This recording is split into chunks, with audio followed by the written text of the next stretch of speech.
that task simple.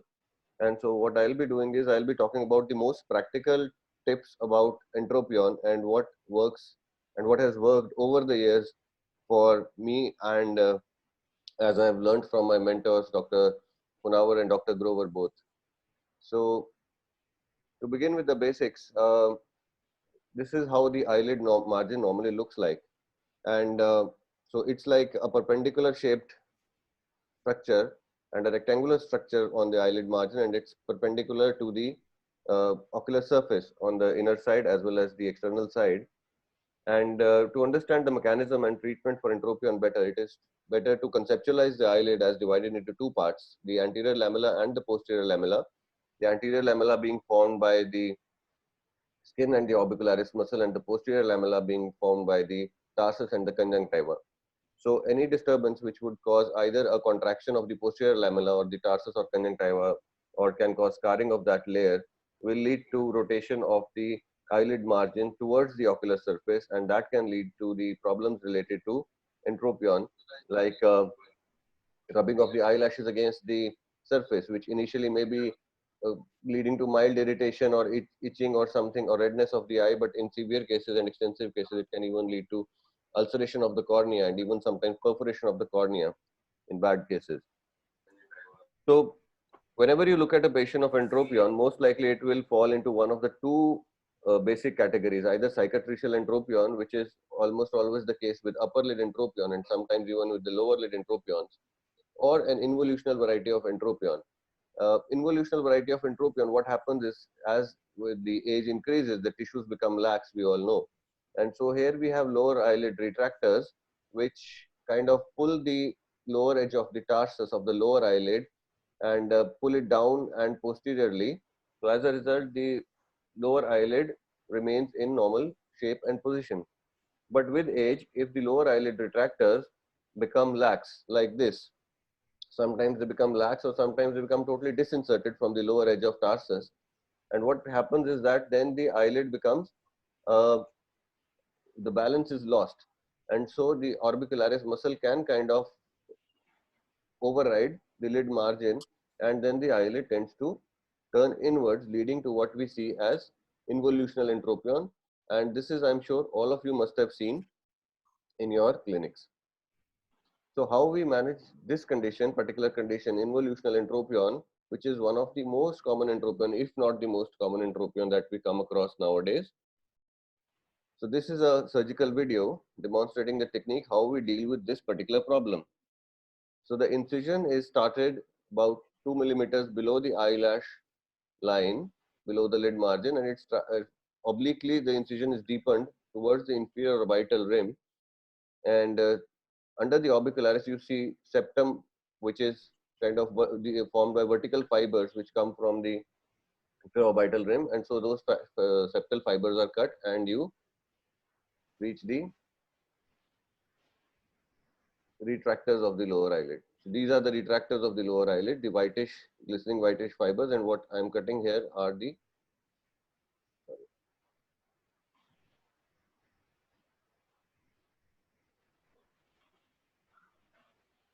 So these are the septal fibers being cut, and what I am holding on to is the retractors of the lower eyelid. So the main task is to bring the retractors onto the tarsus. At the same time, I also like to stabilize the lower eyelid by doing a lateral tarsal strip procedure.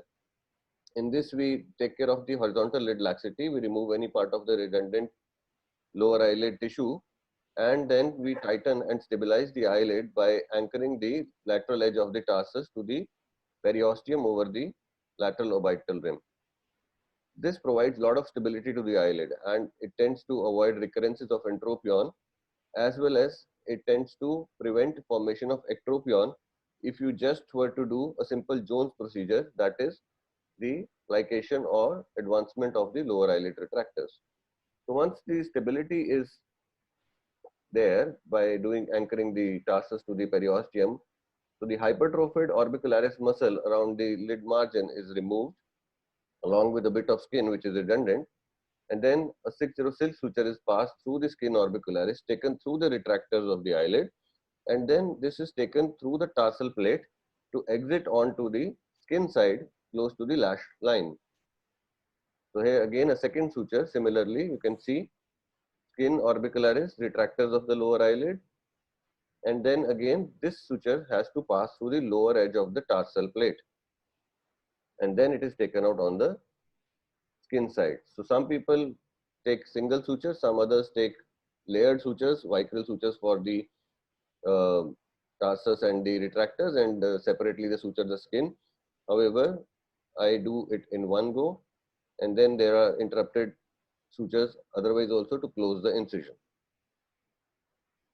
Something which may mimic sometimes as an involutional entropion can be spastic entropion, but the difference here, what you would see is that the lid laxity is not so pronounced. And this is actually a consequence of some irritation occurring on the ocular surface, which is leading to a reflex tight squeezing of the eyelids. And as a result of the tight squeezing of the eyelid, sometimes the margin rolls in where the retractors are not so strong enough, and that leads to spastic entropion. So the treatment for that is not a Jones procedure or an LTS, but because it's usually a transient thing which goes away as the irritating stimulus is taken care of.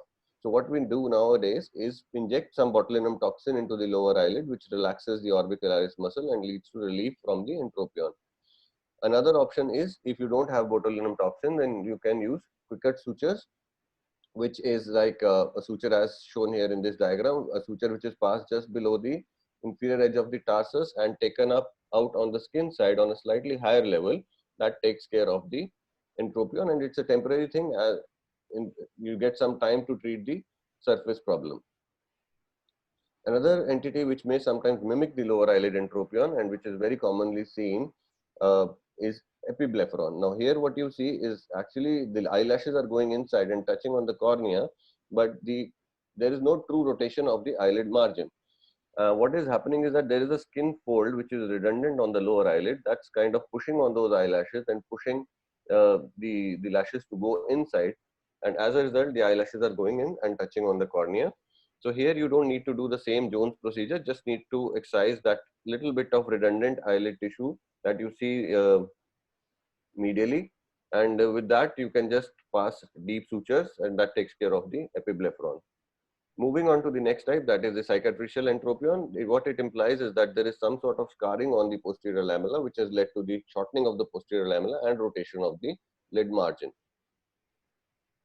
So the most preferred technique for managing cicatricial entropion of the upper eyelid is, and even over the lower eyelid you can use this technique, is the tarsal fracture. So what we do is we incise the upper eyelid after everting. We incise the conjunctiva and the tarsus about 2 millimeters away from the lid margin, and it's a full thickness incision through the entire extent of the tarsal plate from medial to lateral. And here you see the tarsal plate being separated from the underlying orbicularis. The purplish tissue that you see under the tarsal plate is actually the orbicularis that is visible there. This is pre-COVID era where I am freely using the radio frequency cautery. As you see, now we will have to change our practice because it generates a lot of plume which can be toxic. So we'll have to modify all our oculoplastic techniques because the use of cautery will not be permitted so much. So once this is done, the tarsus is freely separated and divided into two parts. So this is the tarsus has been fractured. So now what you do is you pass 3 or 4 sutures which are passing through the proximal edge of the tarsal plate and then taken under the distal edge of the tarsal plate between the tarsus and orbicularis to exit onto the skin side close to the lash line. So important thing here is you pass your sutures as close to the lash line as possible, so that will give you the best possible eversion of the eyelid margin. So in most cases, 3 such sutures are usually enough. However, in some cases, you may even need to put 4 or more everting sutures. But in most cases, 3 are good enough. So these are sutures which are, as you see, the bite through the proximal edge of the tarsal plate is kind of a buried bite, so that when you uh, let the lid fall into the normal position, the sutures don't rub against the cornea and there is no irritation of the cornea because of these sutures. So this is how it looks like when you are done with it. So finally on the skin side, then you tighten these sutures And when you tighten these sutures, the lid margin everts. So this is how it looks like. So you see a very severe entropion on the left side of the screen, and this is the situation immediately on the next post-op day on the right side. So although in textbooks it is mentioned that this procedure works for mild to moderate cases, we have seen it works even in severe cases provided adequate amount of tarsal tissue is available. For sometimes you have just a mild amount of entropion with, and if you have a thick tarsal plate available, you can even resort to tarsal wedge resection. But for this, the precondition is you should have a thick tarsal plate. Otherwise, where will you take that wedge from? So if there is an amount of good enough amount of tarsal tissue available, if it's a thick tarsus, you take a wedge, and with the base is towards you, and the apex is towards the conjunctival side, and you take out that wedge of tarsus along the entire length, and you pass these sutures, you close the base of the wedge, and that takes care of the entropion. In very severe, bad or recurrent cases where there is deficiency of tarsus, there is something called posterior lamellar graft. So you have to supplement some amount of surface you have to provide some more surface, either by using mucous membrane, or still better if you can use a more rigid graft, which is like a cartilage, or sometimes the graft taken from the hard palate. So in those cases where the tarsal plate is deficient, probably by repeated surgeries or extensive scarring, there posterior lamellar graft is required. Now, there are certain situations which are very tricky, as in ocular cicatricial pemphigoid, where it's not advisable to touch the conjunctival surface because the results usually will not be so good, and it can even lead to increase in inflammation and the inflammatory component of pemphigoid. So there you have a option like you can split along the gray line, recess the anterior lamella, that is the skin and the muscle, a little bit posterior, take it a little bit behind, and then anchor it to the tarsus at a new level. So that's where you don't want any incision on your posterior lamella. A unique situation is Steven-Johnson syndrome, which is kind of a cicatricial entropion. It's a combination of cicatricial entropion occurring in a setting of severe dry eyes. These patients usually have severe blepharospasm, as you can see here, and it's very difficult to open the eyes. When you evert the eyelids of these patients, what you see is that there is, because of extensive dryness and changes occurring on the lid margin, when you evert them, you see extensive keratinization of the lid margin. And this is kind of, acting as a very rough thing which against the dry ocular surface. And I'll skip the video because I think time is not there. What you basically do is that you take out all the keratin from the lid margin, and you take out mucous membrane graft from either the lip or upper lip or the lower lip, or sometimes even from the buccal mucosa, and you make it as thin as possible, and then you put it over the bare tarsal plate which you created after removing all the keratinized tissue from the lid margin. So this removes the rough area from the lid margin and replaces it with a smooth lining. So with this, what we've seen is that the photophobia and the photophobia reduces significantly, and the eye opening of the patients become much better. They are able to tolerate the external environment in a much better way. Of course, continuous lubrication is required for these patients. So I'll end here. Thank you very much. Thank you, Vikas. That was an excellent presentation where we could see all the usual techniques with videos, and they were very well represented. I think what you stressed particularly in involutional entropion was that any associated laxity must be well taken care of, and combining with the lateral tarsal strip wherever applicable is a key. I think we have a couple of questions, sir. Questions to Vikas Menon. How do you identify and differentiate cicatricial entropion from spastic entropion, the lower lid? Okay, so spastic entropion will usually have some amount of inflammation of the surface. Now, at times it may be difficult to recognize that the inflammation is the primary cause leading to entropion, or whether it is happened because of the rubbing of the eyelashes. It can be tricky at times. But if you pull out the lower eyelid, you will see that in cicatricial cases particularly, there will be obvious scarring of the eyelid margins or of the tarsal plate, which is leading to the causation of entropion.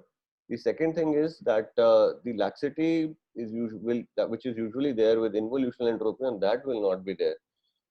to differentiate between cicatricial variety and spastic, basically you can see cicatrization. You can see the scarring on the tarsal plate if you were to evert the lower eyelid. And in such cases, usually the surface is not so bad. But if there is an obvious corneal ulcer, if there is an obvious problem on the surface, you would try to treat that as well as take some sort of a temporary measure like Botox, and then maybe you can see.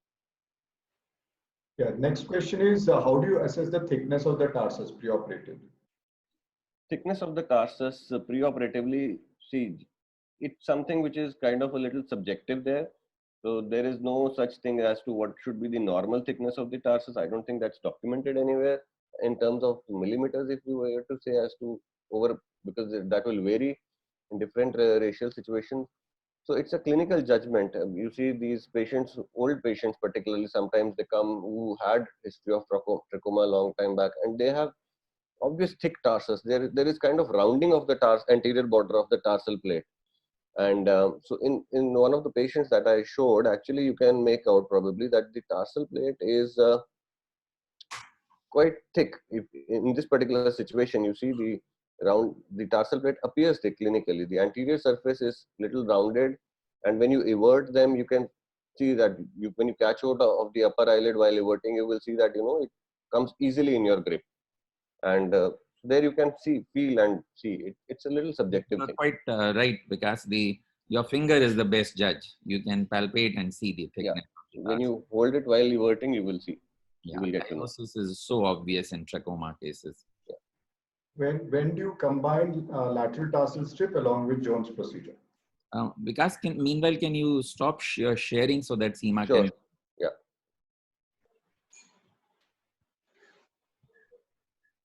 So I do that nearly always.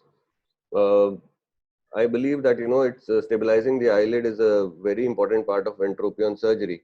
So if you don't do that, fine, you may get away with no problems most of the times, but still there will be situations where when you tighten the retractors onto the tarsal plate, you may get some amount of ectropion, and the patient may come back to you again with epiphora now because of a little bit of punctal ectropion that has set in.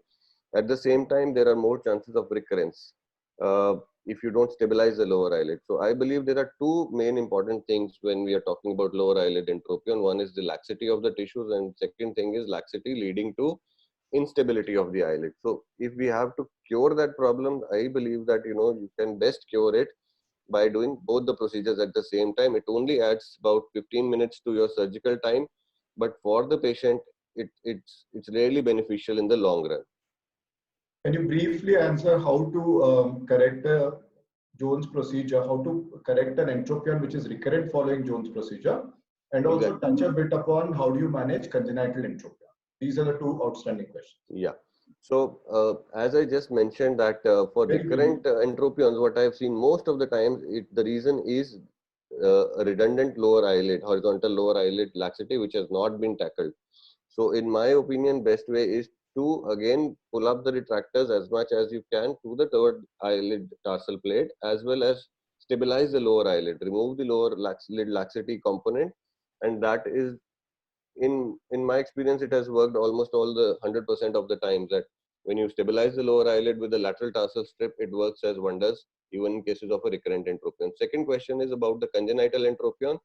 So congenital entropion is again a situation for the lower eyelid where we see a congenital entropion. It is fortunately very rare, but usually there is a disinsertion of the retractors onto the tarsal plate. So there you do some sort of a Jones procedure only. In kids, you don't need to do a lateral tarsal strip because laxity is not there. So you bring up the retractors and you create a deep scarring on the anterior lamellar plane, and that takes care of the entropion in the lower eyelid. In the upper eyelid and congenital entropion, you look for horizontal tarsal kink. Usually there is a condition called horizontal tarsal kink whereby the tarsal plate is at a vertical angle. It's almost at a 90 degrees near the margin. So you can do a tarsal fracture kind of surgery, and that takes care of the congenital entropion of upper and lower eyelid. Thank you so much. That ends the question, sir. So no, there are a few more questions. Mukesh, we can take them at the end because we have to. One question which is in relation with what Dr. Vikas has just now told, I would like to ask him now. See, when you are doing LTS, there may be a set of patients where you might be doing LTS alone. Then there may be another situation where you are combining LTS with Jones, as you have told. And there may be third situation where you are, or you may be thinking of combining LTS with everting sutures. So would you like to differentiate between these three sets when you would like to do each procedure? See, I think again, it will be a little subjective and will vary from surgeon to surgeon. I may prefer to do something else, another surgeon may prefer to do something else. But I believe that the pathophysiology is laxity and retractor dehiscence or retractor laxity. So in my opinion, best results are if you combine Jones with lateral tarsal strip. Yeah, there will be some situations where I may do Jones alone. If the laxity is not so prominent, if the laxity is not so much, in those situations, maybe I will stick to doing just the Jones procedure. But I hardly ever do only an LTS, because in that I would still feel that, I've not tackled the retractor laxity, which is actually the primary pathology there. And then the chances of recurrence are a little more. So in my opinion, best would be to just go with these two procedures, as I do these as gold standard, and for the long term interest of the patient, I think these are the best. Thank you, Vikas. Thank you, sir. We'll go on to ectropion now, and we have Seema Das from the who's the in charge of the oculoplasty and ocular oncology services at the Shroff Charity Hospital in New Delhi to speak on it. An excellent surgeon, a very soft-spoken person, a joy to talk to her and be with her. Let's hear Seema Das. Thank you, sir. Thank you, Dr. Santosh, Dr. Grover, and the organizers for letting me part of this webinar. So am I audible and are my slides visible? Yeah, perfect. Okay. So Vikas has already given the overview of the anatomy and the pathophysiology of the eyelid malposition. So what I'll do, I'll directly go into the practical aspect of how do you approach each case. So if we have to divide ectropion, we can basically divide it into two categories. The cases where there is laxity of the eyelids, and the cases which has a cicatricial component where there is a lot of scarring. The third category, which sometimes we can see, are the mechanical causes because of tumors and other pathologies in the eyelid. Now, involutional ectropion and the paralytic ectropion are the ones which we commonly see in the clinics and which have a component of eyelid laxity associated with them. Like the first patient we see here is a case of facial palsy, long-standing, where there is a generalized laxity of all the tissues of one half of the face, including the orbicularies, which cause the eyelid to become turn out, causing an ectropion. So these are the difficult cases to manage and involves management of not only the eyelid, but also other components of the paresis. The other type, what we see are the involutional, where again, because of the horizontal laxity, because of the canthal tendon laxity, the eyelid tends to come out from the position and tends to sag out. So involutional ectropion, basically depending on which part of the eyelid has the maximum laxity, we can divide it into a medial, predominantly medial laxity, or a lateral, or a generalized, or a combination of two. What we commonly see are a generalized laxity, which is more prominent laterally, and our management algorithm can be divided accordingly. So if there is a laxity of the whole of the eyelid, like what we see in this patient, either a pentagon excision, if your canthus is okay, or a lateral tarsal strip procedure works quite well. If there is a predominant laxity of the lateral part of the eyelid, then again, lateral tarsal strip procedure is the treatment of choice.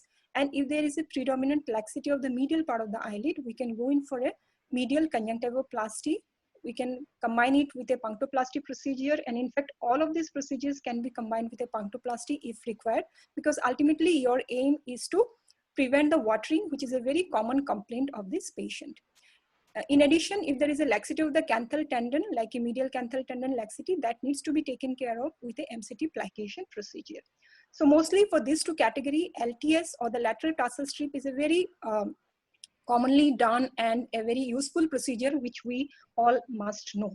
So this is a video clip, short clip of how the procedure is done. So what we do, we first do a canthotomy and separate the upper and the lower class of the lateral canthal tendon. Now this procedure also had a Jones procedure was done. In fact, this was done for entropion, not for ectropion, but actually it remains the same. The technique remains the same. So you do a lateral canthotomy where you separate the two crusts of the lateral canthal tendon. And then we do an inferior cantholysis, means we separate the inferior crus of the lateral canthal tendon from the underlying periosteal attachment. Sometimes we have to do a little bit more and in fact cut the lower part of the septum also. Then we assess and see if the whole lower lid is mobile. Then we de-epithelize the lid margin. The anterior part, the skin is removed. Here again, I am using a cautery, but as Vikas pointed out, we might be a little more judicious in using the monopolar cautery now because of the COVID situation. You can use a BP handle also. So you de-epithelize the skin, conjunctiva, and also the skin over the lid margin, and you do a full thickness excision of the excess lateral part of the eyelid. Now this is your strip of the tarsus, the white residual strip which is visible. And then we pass a double arm non-absorbable suture. I prefer to use either a 4-0 or a 5-0 ethibond through that residual strip of the tarsus, and the needle is then taken out through the edge of the lateral orbital rim periorbital. So once both the arms of the needles are out, we tighten the sutures and assess the correction. So this is the tightening, and we can see the lower eyelid coming back and sitting very close to the lateral orbital rim. This is a small pocket which we can create in the suborbicularis to bury the knot, which is a slightly big knot if you are using a 4-0 suture. The rest of the closure is similar to like an lateral canthal closure. So you take a bite with the lid margin to the tarsus, to the conjunctiva with the upper lid, and then finally this ethibond suture is tightened, which is going to reform your canthus, the tightened canthus. And I prefer to bury the suture ends through this tunnel so that there is no exposure of the knots. And then at the end, the skin is closed with a couple of interrupted sutures. So that's about the lateral tarsal strip. Now, paralytic, as I mentioned, needs a management of not only the eyelid, but whole of the face, which might be beyond the scope of this presentation. But essentially, what we can do for the eyelid is tightening by one of the procedures. Usually an LTS is a commonly used procedure. And since this patient has eyelid support, but if cosmesis is not a concern and the patient is mainly concerned with the watering part, then a permanent tarsorrhaphy also can be combined with the lateral tarsal strip procedure. Now, this is one of the patients where there was a brow ptosis also along with the lower lid ectropion, and cosmesis was not a very too much of a concern for him. And what we did was a pentagon excision, full thickness, to take care of the horizontal laxity, since his lateral canthal tendon seem to be okay. And most all these patients, we have to tell them whatever we do, these are going to be mostly temporary procedure, and over a period of couple of years, the ectropion is going to recur and they will need repeated surgery. Now, tarsal ectropion is a special form of involutional, or you can say ectropion, where there is laxity associated. And it is actually seen more in the young patient rather than the elderly patient. And the pathology here is disinsertion of the lower lid retractors. So it needs reinsertion of the retractors. And if the canthus are not two legs, we can get away with an pentagon excision and horizontal shortening also. Moving on to the cicatricial, they can be post-trauma, post-chemical or thermal burns, which we see very commonly and sometimes associated with the cicatricial disorders like ichthyosis. The two common surgical procedures which is advised or which is done for cicatricial is a Z-plasty and a full thickness skin graft.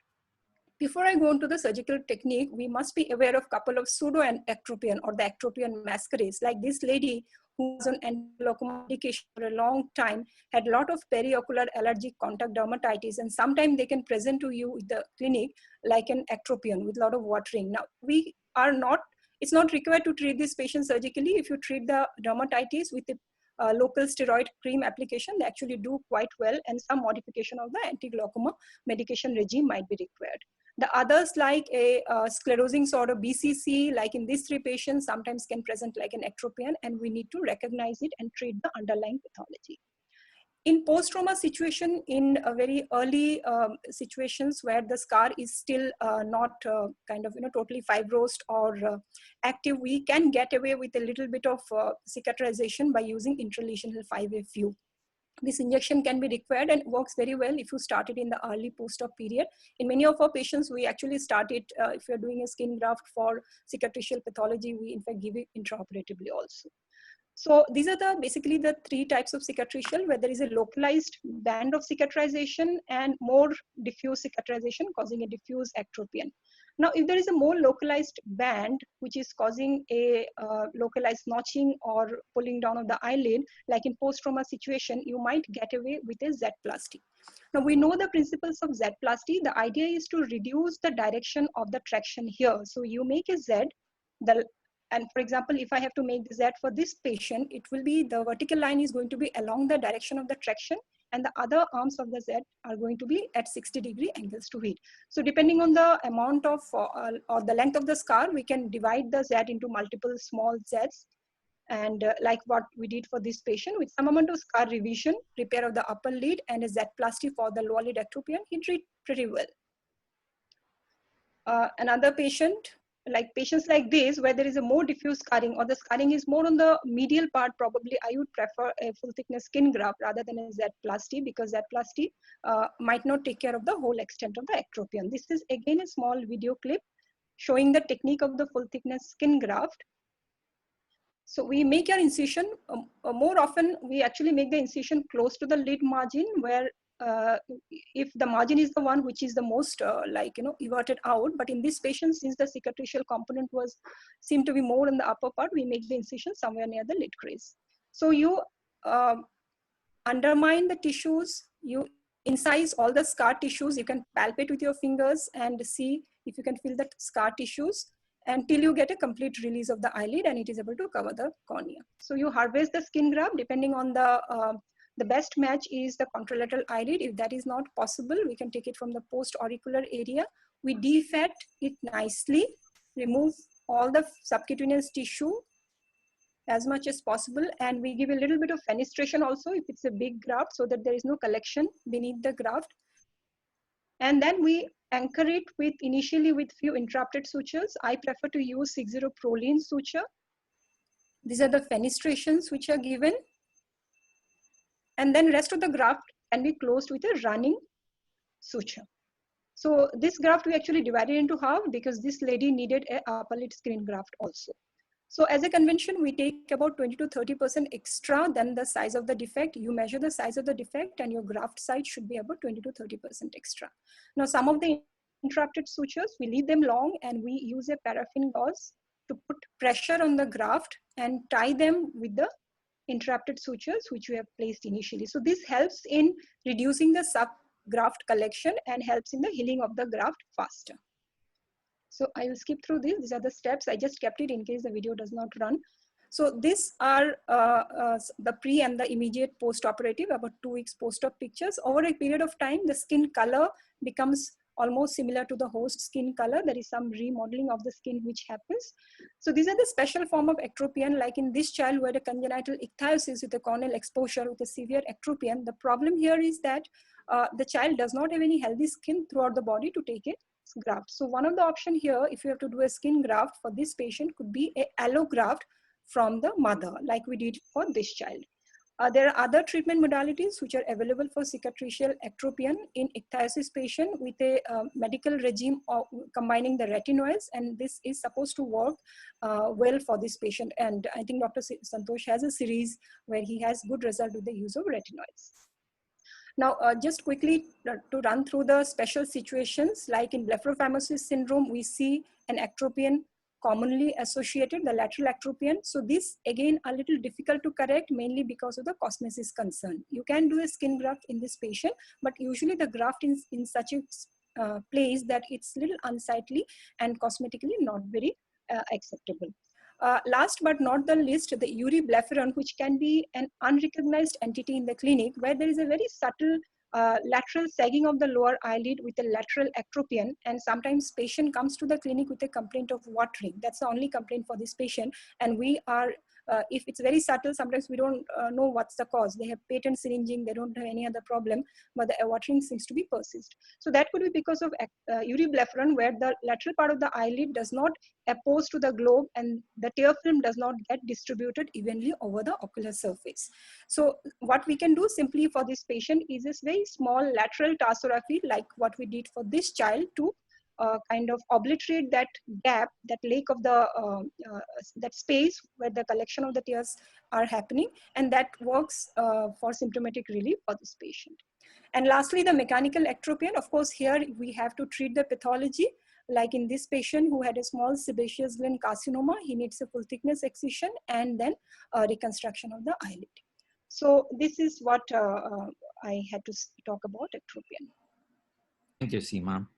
That was a very comprehensive coverage of the subject, as well as very descriptive videos which covered the subjects very well. I'll ask you one question and then hand over to Santosh and Mukesh. Yes. Would you immobilize your eyelids after a skin graft with a tarsorrhaphy suture, Yes. usually or always, or how frequently would you do that? Yes, I think that's very important. I did not cover it in the video, but yes, a tarsorrhaphy I do for all patients. At the initial phase, when the healing is happening, we don't want the graft to be mobile.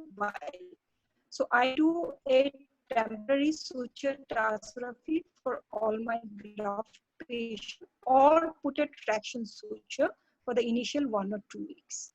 Okay. So you would leave it in for how long? If you did a tarsorrhaphy, for example. Yes, the tarsorrhaphy I usually leave it for 2 weeks. Oh.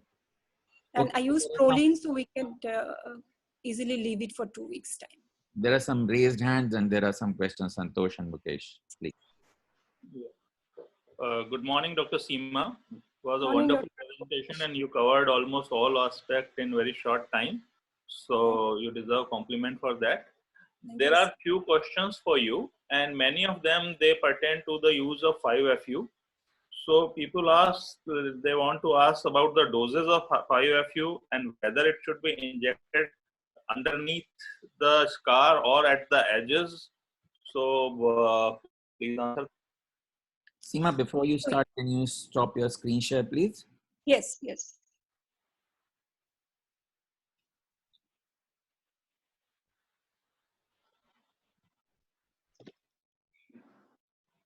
Yeah, so about the 5FU, 5FU basically it's an anti-fibrotic agent, as we know. So it works very well if you use it in the initial phase of the wound healing. Like, so initial 2 weeks time is the time, 2 to 6 weeks. In fact, we have given it for patient till about 6 weeks time and it works quite well. So what we typically say is a red scar is the stage where the 5FU is going to work very well. So we use the commercially available 5FU, and what you do, you give the injection. It's given inside the scar. It's not around the scar. You actually inject it into the scar tissue in the subcutaneous plane. And the injection sometimes a little difficult because the scar is quite tight and you have to use sometimes a little bit of pressure to inject it. And what we do is we inject it at multiple sites. We don't give the whole injection at one site because it is not going to spread to the rest of the scar. So multiple site injections, and if required we can give a little bit of anesthesia because the injections can be a little painful, and we can repeat the injection after about 2 to 4 weeks if you are getting good result with the injection. Yeah. Then there is another question, like they want to ask whether there is any difference in doing LTS for entropion or ectropion. I don't think the technique wise there is going to be much of difference. The technique actually remains the same whether we are doing it for entropion or ectropion. And do you combine it with inverting suture? Where doing it for ectropion? Inverting suture, you mean to say? No, yeah. I don't do it. I don't do it. But if you are doing it for an entropion, we can do it for do it as a combined Jones procedure along with the LTS. The only precaution we have to take if you are doing it combined with a Jones procedure, that your incision, the lower lid subciliary incision, which you do for the Jones, should not extend too much laterally. So you can actually pre-mark the site which you are going to excise for the LTS and then put the subciliary incision for the Jones. So that can be done. No, actually I was about whether you combined inverting suture. No, I haven't done it because I didn't found it necessary to combine it. Once we tighten the lid, if there is a laxity is the cause of the ectropion, it tends to get corrected. But yes, I combine it with a punctoplasty or a medial conjunctivoplasty if the ectropion component is more medially. One very important question is like with the advent of COVID-19, how one should prevent bleeding now? What is the preferred mode of preventing bleeding? So first, Dr. Seema can answer this. Then I'll request Dr. Grover and Dr. Honor also to throw light on it. I'm not sure whether probably the question comes from the fact that if you are bleeding, you have to use mode of suction and the cautery mode of cautery. So it's indirect. So But otherwise, we all are aerosol producing procedures actually. Yes. Yes. So we want to reduce that. Yeah, so it starts right from the preoperative period. If the patient is hypertensive or any other aspirin or other drugs where you know that there is going to be more chance of bleeding, you would like to control that first. Intraoperatively, if there is no contraindication, that a good anesthesia using adrenaline. And we can give the block about 10 to 15 minutes before starting the procedure and let the effect of the hemostasis, which is caused by the ADR, to come into effect when you start the procedure. So that can reduce the bleeding to considerable extent. And of course, the other things which we use intraoperatively, like pressure, use of packs, pressure, like as Dr. Santosh says, the 3 P's of hemostasis, the pressure, pack, those has to be used meticulously. The third is prayer, sir. I still remember that. Dr. Grover, would you like to add on? I think Seema has covered them all. Okay. But what I do is I use 1 in 80,000 adrenaline wherever my anesthetist would permit me to, and wait for that 10 minutes. Those 10 minutes, you wash after you have injected. Otherwise, no surgeon has the patience to wait. And of course, bipolar cautery, minimum possible. That will be the mantra now. And you use your other devices like your sponges stand, like your bone wax and other things. Make use of all the old traditional tools more often. I think that will hold the key. And of course, sticking to the right surgical planes, make sure that you have the least possible bleed. Santosh.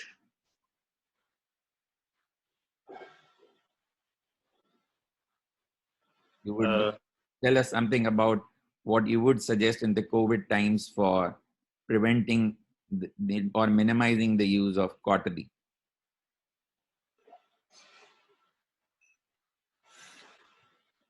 I think we are not able to hear Dr. Santosh.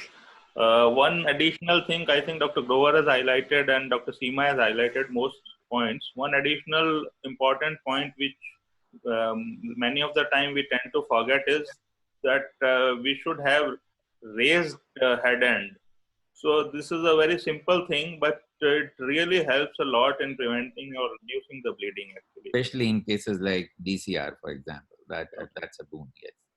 All and right.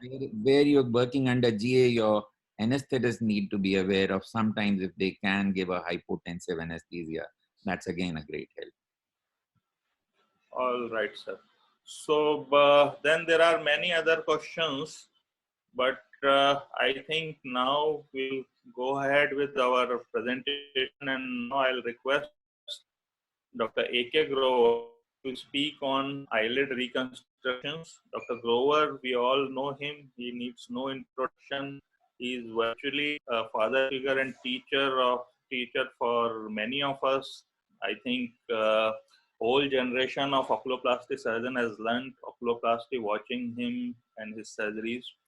So we all look forward to hear Dr. Grover on eyelid reconstructions. Thank you, Mukesh. Thank you, Santosh. You make me feel ancient. Okay, let's begin by talking about what works for eyelid reconstruction. So the eyelid defects where we need to do reconstruction may be either congenital or they may be acquired. The congenital may be due to the congenital colobomas, which are relatively less common as compared to the acquired ones that tackle. They may involve the upper lid or the lower lid. They may be bilateral or unilateral, may be associated with exposure keratopathy, which implies that you may need to work earlier. The acquired eyelid defects most commonly are surgical when we resect tumors or due to trauma. Previous complicated surgeries and an iatrogenic defect is another common condition. When you do a lid reconstruction, you are aiming not just to restore the anatomy, but to restore the very vital functions of eyelid, which have a vital role to play in vision, mobility, and tear drainage. But at the same time, you want to ensure the best possible aesthetic result as well, because that has a profound bearing on a person's confidence and his ability to face the world. Whenever we do a reconstruction, we need to think of the eyelid as the two lamini, the anterior one with the skin muscle and the posterior one with a mucosal lining and a support. So whenever we do a full thickness reconstruction, we have to think in terms of reconstructing the anterior lamina and the posterior lamina with a structural support whenever a large component, a large part of the eyelid is involved. And as a principle, we would at least need one lamina with an intact vascular supply, and then you can use a free graft on the other. Two free grafts have a very poor chance of survival and are usually not preferred. The choice of a reconstructive technique would depend on whether the upper or the lower lid is involved, whether it's a partial thickness or a full thickness defect, whether the eyelid margin is involved or not, what the size of the defect is, and what the shape of the defect is. You would often convert it to a shape which you think is appropriate. When the defects are partial thickness and non-marginal, it is usually best to convert them into an elliptical shape and make sure that when you close them, you are not causing any closure under tension or causing any effect on the margin or ectropion. And these should usually be along the lines of the muscle fibers or so-called lines of tension or Langer's lines. So in the upper lid, they are usually parallel to the eyelid margin, as you can see here. But in the lower lid, you often need to alter that principle, because in a defect like this, you would often prefer to do a vertical spindle and close it like that, so that you avoid any pull on the margin and avoid an ectropion. But sometimes when the defects are larger, you would either take a flap or use a graft, because there should be no tension and no alteration of the position of the margin. This is an example of a superficial kissing nevus involving the upper and the lower lid, as you see here. And this is where we could only replace the anterior lamina and do a skin graft to get a good correction. The full thickness marginal eyelid defects require a different kind of management. Smaller defects like these can be managed with a direct layered closure. We look at this technique because this is a useful technique which we use very often. But this defect of up to 1/4 can be more in somewhat older individuals where the laxity available is more. And if you combine it with the lateral canthotomy and a cantholysis, then you can do a little more reconstruction. So small defects like these, sebaceous carcinoma and a basal cell carcinoma, would be amenable to direct reconstruction. The excision needs to be pentagonal, with the margins of the excision being perpendicular to the eyelid margin, making sure that you have a safe zone. And of course, you would, if you have the facility, do a tumor margin control. And a defect like this is amenable to good direct closure, and you can get results which are gratifying. So let's look at this surgical technique. A pentagonal excision is carried out, and then the first suture to me goes in just behind the gray line in the firm tarsal tissue. This is a vertical mattress suture going 3 millimeters from the cut edge on one side, coming out 3 millimeters on the other side, then entering 1 millimeter from the cut edge, 1 millimeter depth on the same side, and coming back to the original side. Now, when this is closed, it would cause a little pouting of the edges and cause a good apposition. Once the gray line suture has been passed, there would be another suture which would be placed more posteriorly, closer to the posterior margin, in the same fashion as a vertical mattress suture, 3 millimeters depth going and 1 millimeter depth coming back. And this is the third suture, which is closer to the lash line. I would normally prefer a 6-0 silk because it's a softer suture, and I would put the two posterior long threads in the knot for the anterior one to keep the knots away. Then the tarsus is closed with a couple of sutures of 5-0 Vicryl and skin with 6-0 nylon. And this would give me a gratifying closure most of the time. For defects that are larger, there are other techniques that we need to use. We need to use tissues from the surrounding area on the temporal side in those that are amenable to it with the so-called Tenzel's lateral semicircular flap. One of the very useful ways of getting additional skin is by using the flaps either from the lid or from the forehead region, the trippier and the frick flaps, which we will look at, and the various lid sharing techniques which work for up to 1/2 and even larger defects. Either Cutler beard or inverse Cutler beard are useful techniques. The one technique that I find most useful is using the so-called Hughes flap, tarsoconjunctival flaps, which have the versatility to be used for upper lid, lower lid, and for both the canthi. And Mustard's flap is the good old war horse. So let's look at the Tenzel's repair. Here, we are again in this congenital coloboma, making sure that we make a pentagonal defect before we start our reconstruction. And a good hemostasis is achieved by having injected some adrenaline at the beginning. And then we prepare this semicircular flap for the upper lid. It goes with a convexity facing down. A lateral canthotomy is next done, and we would do a cantholysis. We would then make sure that the attachments to the orbital rim are freed, do an undermining of the flap, again supplementing all, making sure that all the attachments are freed. This is the remaining edge of the conjunctiva. Once we have seen that, we go ahead with our marginal repair with the principles that we had outlined. And this is a set of vertical mattress sutures, giving us that little elevation at the cut edge, which will flatten out as the wounds heal. And tarsal repair and the conjunctival repair. And then we would proceed with the closure of the new limbus. Now, after the tissues have been mobilized, we need to recreate the canthus well, and this is again with a vertical mattress suture. Some more undermining is carried out, and then the closure of the skin follows. We also need to reform the lateral fornix by passing a double arm suture through the fornix, taking it out through a bolster and tying it. This technique works very well for up to half defects, especially those where tissue on the lateral side can be mobilized.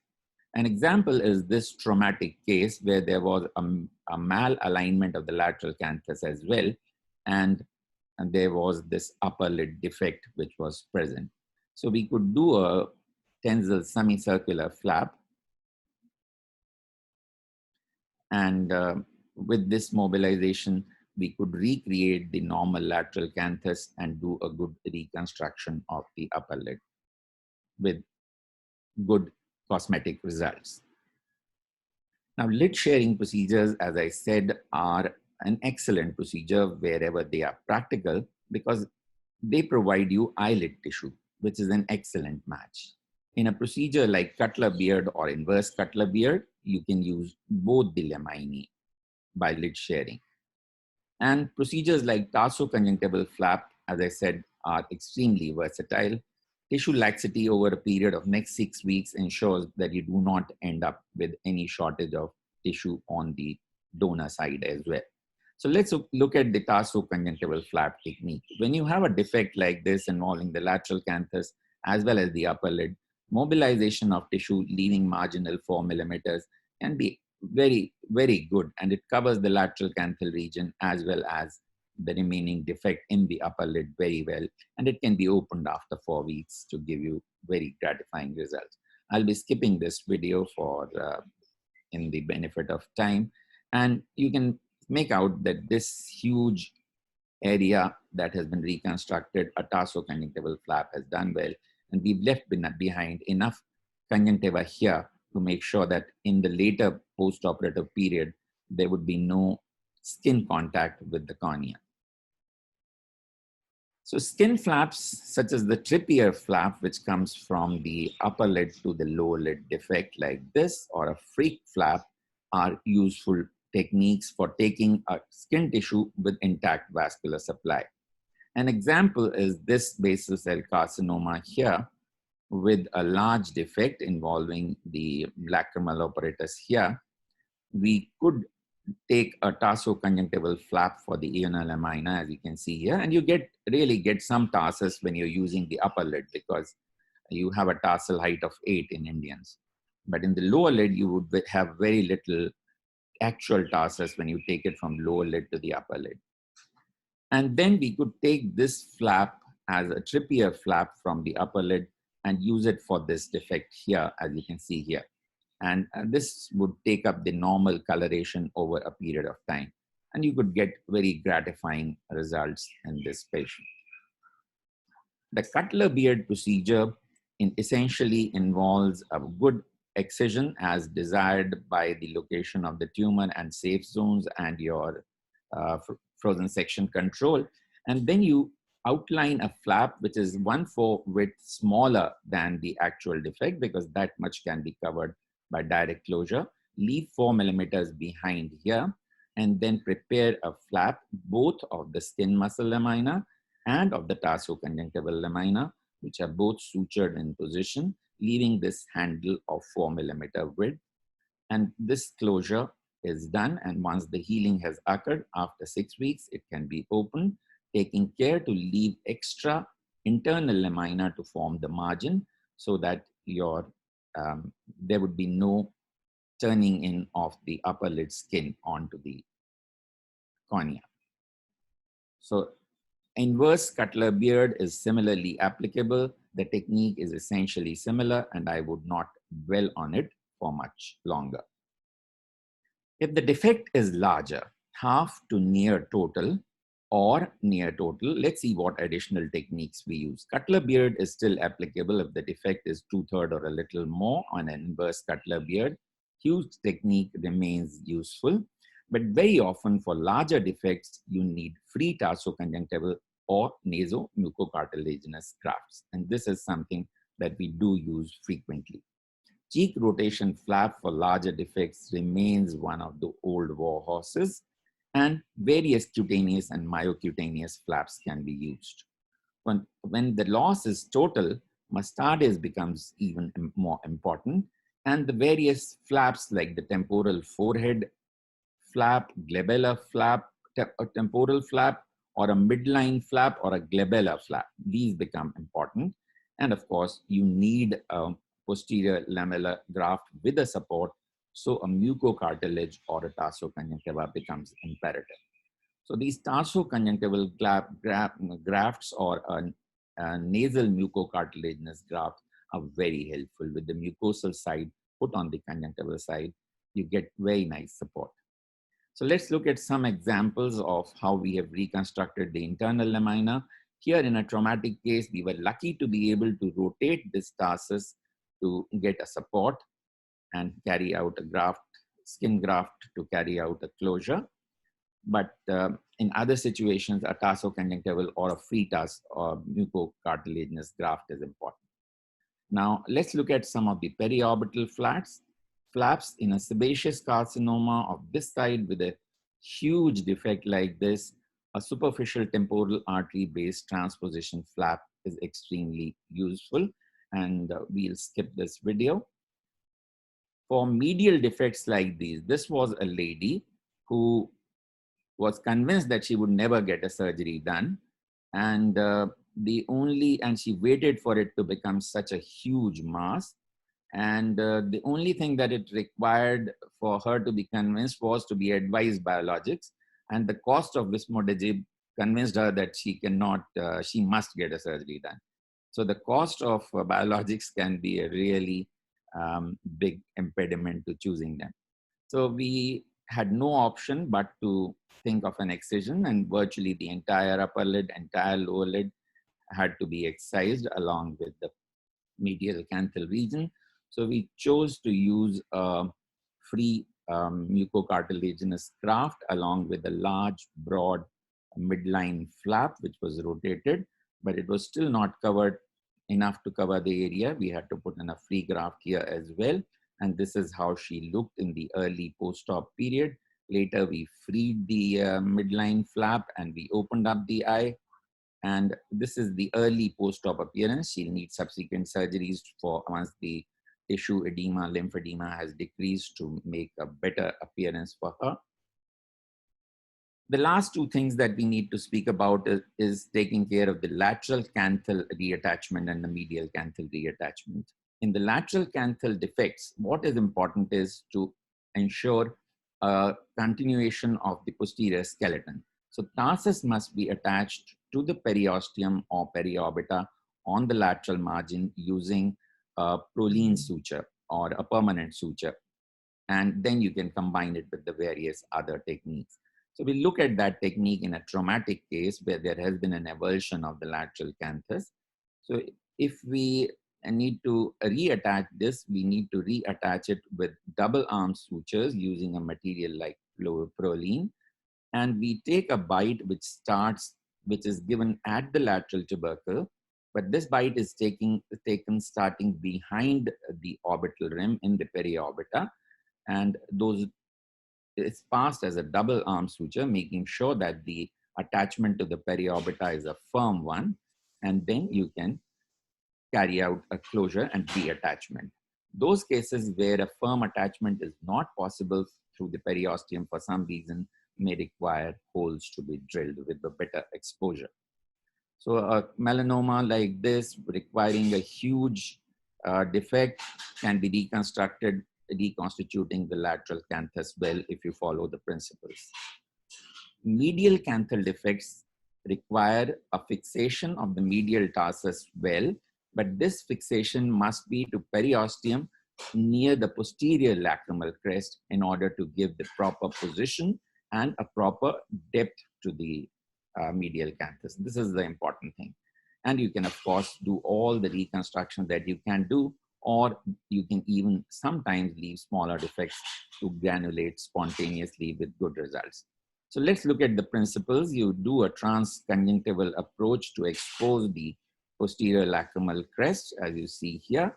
And then you take a firm bite to the periosteum here. If for some reason that bite can't be firm enough, you need micro plates, titanium plates with screws to do that. And then you anchor it to the medial canthal tendon close to the tarsus. And then you tie those sutures to get a proper positioning of the medial canthus. So a case with an avulsion like this can be repaired well to get the medial canthus in normal position and depth. And you can combine it with whatever skin supplementation that you need to do, and advancement skin flap here, which we have used. So to conclude, an eyelid repair needs to be customized based on the size, nature, shape of the defect. Partial thickness defects may be repaired by simple closure or by flaps or grafts, but full thickness defects require repair of both the laminae, skin muscle lamina and the mucosal lamina, and a precise reconstruction of lateral and medial canthus is critical to get a good result. So you need to combine a number of techniques, have a plan A and a plan B, because things may look quite different on the table, but a sound knowledge of the basic principles of oculoplastic surgery would help you sail through. The only continent which is free of coronavirus, we can all go there someday. All the best, keep well, stay safe. Let me hand over to Santosh and Mukesh. Yes, very nice talk, sir. Couple of questions. What should be the height and length of Tensil's flap, and why do you use a bolster suture? Yeah, the bolster suture is being used to create a phonics. Wherever we have a suture which is tied with some tension, we prefer to have something to support the sutures from causing too much indentation on the skin or from burrowing through the skin or causing a pressure effect on the skin. So a simple thing like a polythene tube helps. The other question is length and height of. Okay, so that is dictated by the size of the defect, but it should usually not go much beyond the lateral orbital rim. That is the limitation. So your size of defect that you can measure, 1/4 you can consider as being possible just by mobilization with canthotomy, cantholysis, you would be able to close. But additional tissue that you need based on the size of the defect indicates how much of a size of the tensils flap that you create. Next question is, how do you manage a medial kissing nevus? Okay, so as I showed in a slide, if it is involving only the anterior lamina, it's much easier. We can keep the posterior lamina intact and do a skin graft or a flap, depending on what the size of the defect is. But if it is if it is involving the margin and you choose to do a full thickness excision, then of course you will need to go in for the techniques that we discussed for full thickness defects. So next question is, would you advise lid sharing procedures for defects caused by tumor excision in the absence of frozen section?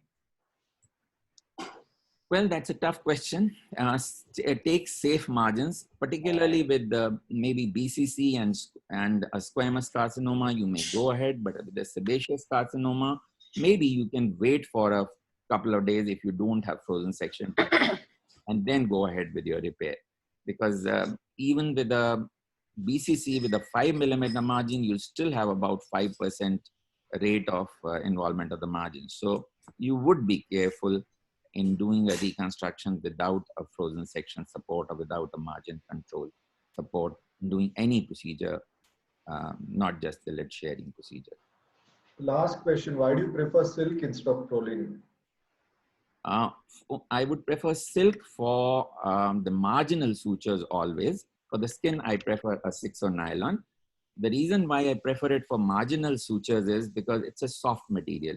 Behaves very well, obeys you, unlike a prolene suture which would stay like a dog's tail and would not obey you, can go and irritate the globe. So a silk is very soft. It would easily come anteriorly when you put the third suture enclosing the posterior and medial sutures within the suture of the anterior most suture. It would stay safely away from the globe, and it is rather soft. It would not cause too much irritation to the globe. Thank you so much. You can invite the next speaker. So let's have Dr. Usha Kim speak to us on what works for mild or moderate ptosis, and Mukesh will take care of the severe ptosis.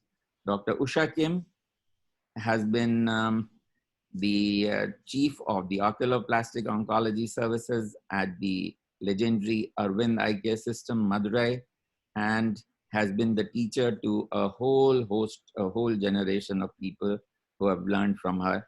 And there are a lot of Usha Bhakts in this country, and well deserved, because she's an excellent and a super fast surgeon. Thank you, Usha. Please go ahead. And thank you she so also much, the sir. president of OPAI. Yeah. President of the OPAI at present, yes. Thank you, Dr. Grover, sir. Am I audible? Very well. Yeah. So first of all, let me all request you all to stay safe and hope everybody is doing well. This is on behalf of the Oculoplastic Association of India.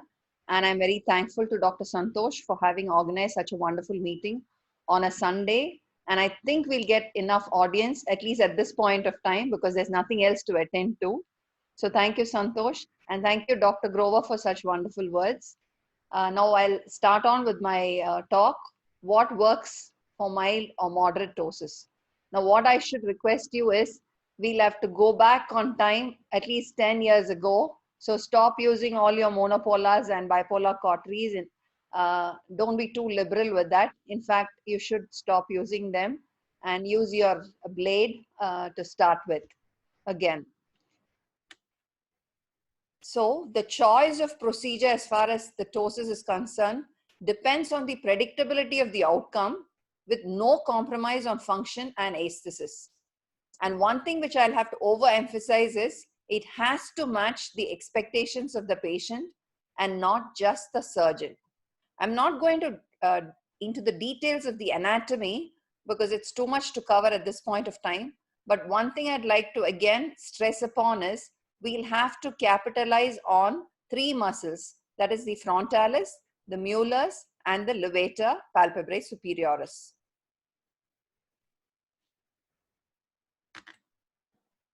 So a mandatory checklist would be to check the degree of ptosis, the amount of levator function that we have, the Bell's phenomenon, tear film, ocular motility, visual acuity. All of these are mandates, but this apart, there are many more tests that needs to be done, which I'm not going to go into the detail at the moment. To start off for a mild ptosis, you could do with tarsoconjunctival resection. It is done in lids with very good tarsal height, good lid crease, and the levator function has to be more than 12 millimeters. The phenylephrine test has to be negative. So this is when we would choose to do this particular surgery.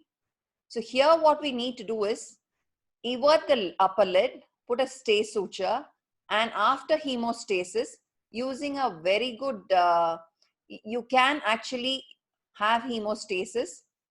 Once you use an artery clamp, and then you can, after measuring the amount that needs to be excised, which is generally not more than 2 to 3 millimeters of the tarsal plate, you can excise it and you can apply suture. And the outcomes can be variable. It's not often very predictable because you could have a mild peaking in these procedures as well. So you'll have to be very cautious in actually counseling the patients to go ahead with this particular procedure. So the next one, I'd like to show one particular patient who had neurofibromatosis and he had a bulky eyelid. In this, I advocated this procedure where I just got to excise the volume there. So it was just a tarsoconjunctival resection there, and the outcome was quite promising as in this particular scenario. So this is what he started with, and this is the procedure I did, and this was the inside of the eyelid, and this is the outcome that I got, which is very, very decent as far as the patient is concerned, and it was quite what he wanted. Now the other procedure where you have a positivity for phenylephrine test with mild ptosis and good levator function, probably we could use mullerectomy as an option. And here again, you will have to understand that the Mueller's muscle also has to be taken advantage of, because that could also give us a clearance of about 1 to 2 millimeters of ptosis. So here you have to inject local anesthesia. And all of these I'm showing you with the element cautery, the monopolar cautery. You'll have to avoid this in the next few days. And remember, we are not going to take any of the elective cases in the next few months until we get a clearance. So it's best to use your scissors, even if you have to use in emergency situations. And once the surgery is complete, after you excise the molars, you have to attach the levator to the reattach, and then ensure that there are no open cut ends of the suture. You can use a bandage contact lens, or you can and also supplement with plenty of lubricants. So again, we are not very sure about the results. Now we come to the levator resection, where you could have an excess skin or you may not have an excess skin. But here the resection is done in lids with a levator function of more than 7 millimeters. How much of the resection? We'll come to it in a moment. Now let's watch the video. Here there is a bit of an excess of the skin, which has to be measured and marked as the patient is sitting up. And once it's marked, you can excise the skin initially and identify the levator, excuse me, levator, and attach it to the tarsal plate. The levator is normally white and glistening. You have to apply a central suture and then look at the contour and also apply 2 sutures, one on either side of the central suture. Now the contour has to be compared with the other eye, and often in the sitting position, if possible.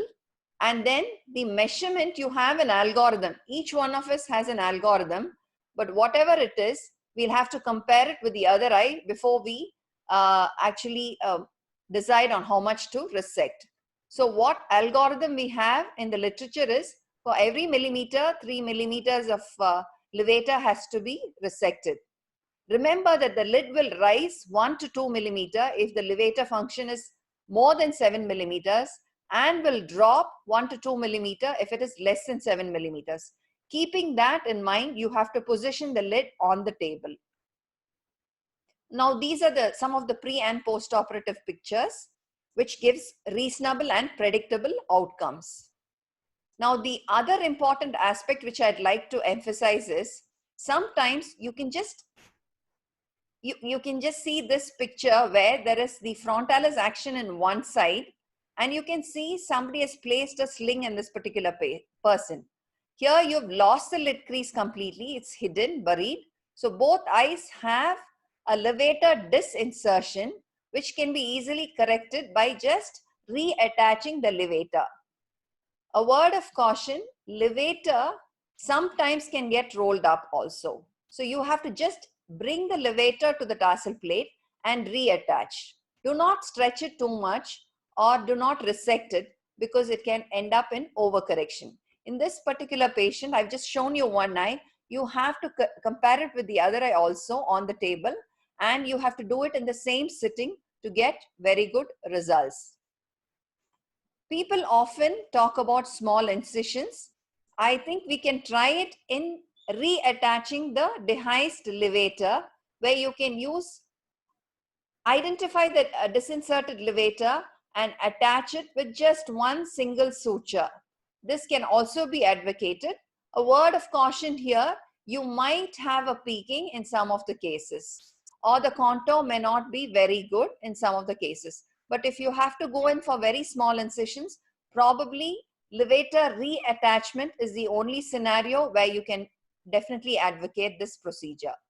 Another word of caution here, sometimes they'll have a disinsertion of the levator, and you can also have a canthal laxity or a lateral canthal disinsertion, for which you need to advocate this simple procedure where you have to reattach the canthus before you go in for a levator reattachment. So it's important, because you may not get the correct picture without attaching the canthus to the lateral orbital rim. So this can be advocated in cases where there is a lateral canthal laxity or a lateral canthal dehiscence. Again, as I showed you, it's very, very important that we ensure a proper lid crease at the end of the surgery. So how do you create a good lid crease? The cut end of the levator, you have to ensure is included in the suturing, where the skin, the orbicularis and the cut end of the levator is included in your final suturing process.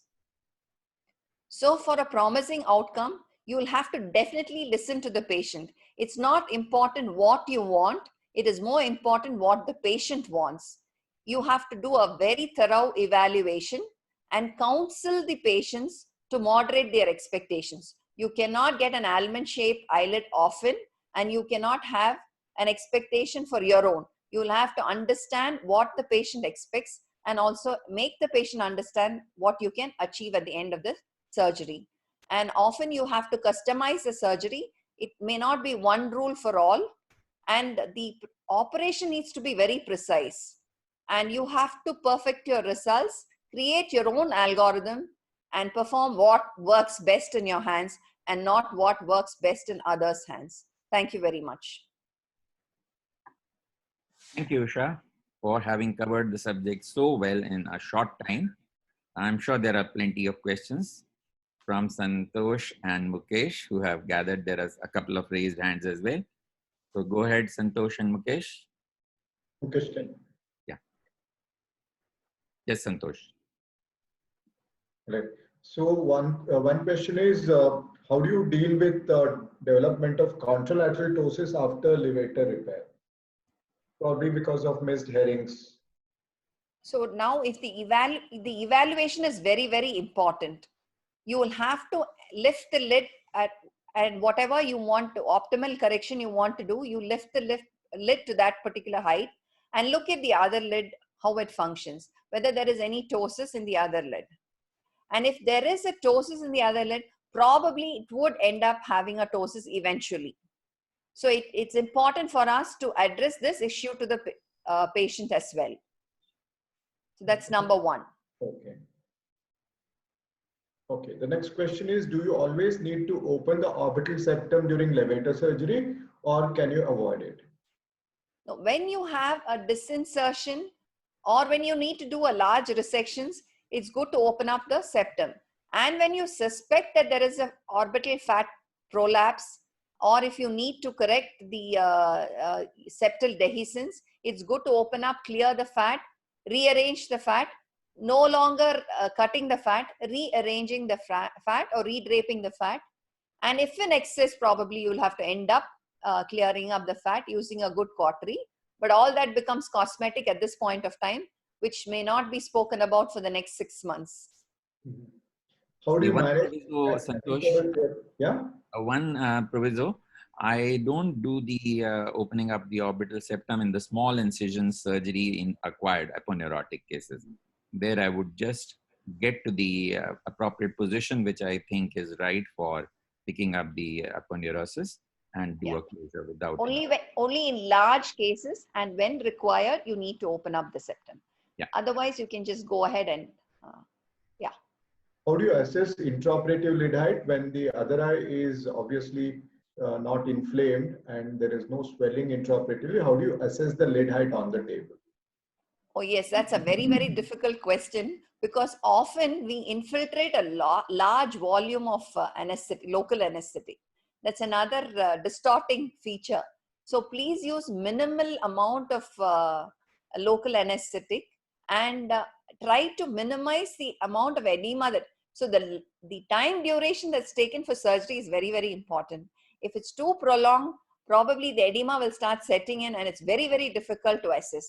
That's why you have an algorithm which you can keep it as your baseline in mind. And also remember that if your function, that is the function of levator, is very good, you probably need not overcorrect. In fact, you should undercorrect. If the function of the levator is a little compromised, like say less than 8 millimeter or so, 8 or 9 millimeters or so, you probably will have to overcorrect. So it's going to be really a tricky situation. So minimal use of local anesthetic and a reasonably good fast surgery would probably help us decide better in comparison with the other. That's about it. Usha, can I ask you? Yes. Usha? Yes, Kasturi. What's the experience with LPS plication? Yeah, okay. So LPS plication is possible in cases where there is very frank disinsertion, especially in the elderly patients, where I often do the plication and I compare it with the other eye and realize that most of these scenarios, you have an other eye compromise as well. So you will have to anticipate an other eye disinsertion, other eye ptosis, and you will have to go ahead and prepare yourself and the patient for that. If possible, if you can explain to the patient and do it in the same sitting, plication works well, in fact. Thank you. Thank you, Usha. Those are the questions. Yeah. Thank you, Usha. Thank you, sir. Thank you. Thank you. Next, we go on to the next speaker, and that is Dr. Mukesh Sharma. Dr. Mukesh Sharma will be dealing with the severe ptosis, and I think nobody is more suited than him for this. He's been doing some excellent surgical work in cases of ptosis for a very long time, and particularly is one of the pioneers for fascia lata surgery in the country and doing one of the largest volumes in that. And of course, he's the secretary of the Oculoplastic Association and the firebrand life of the association. So we look forward to listening to Dr. Mukesh Sharma. He's at the Center for Sight in Jaipur, in charge of the center and oculoplastic surgeon, of course. Mukesh, can you start the screen sharing?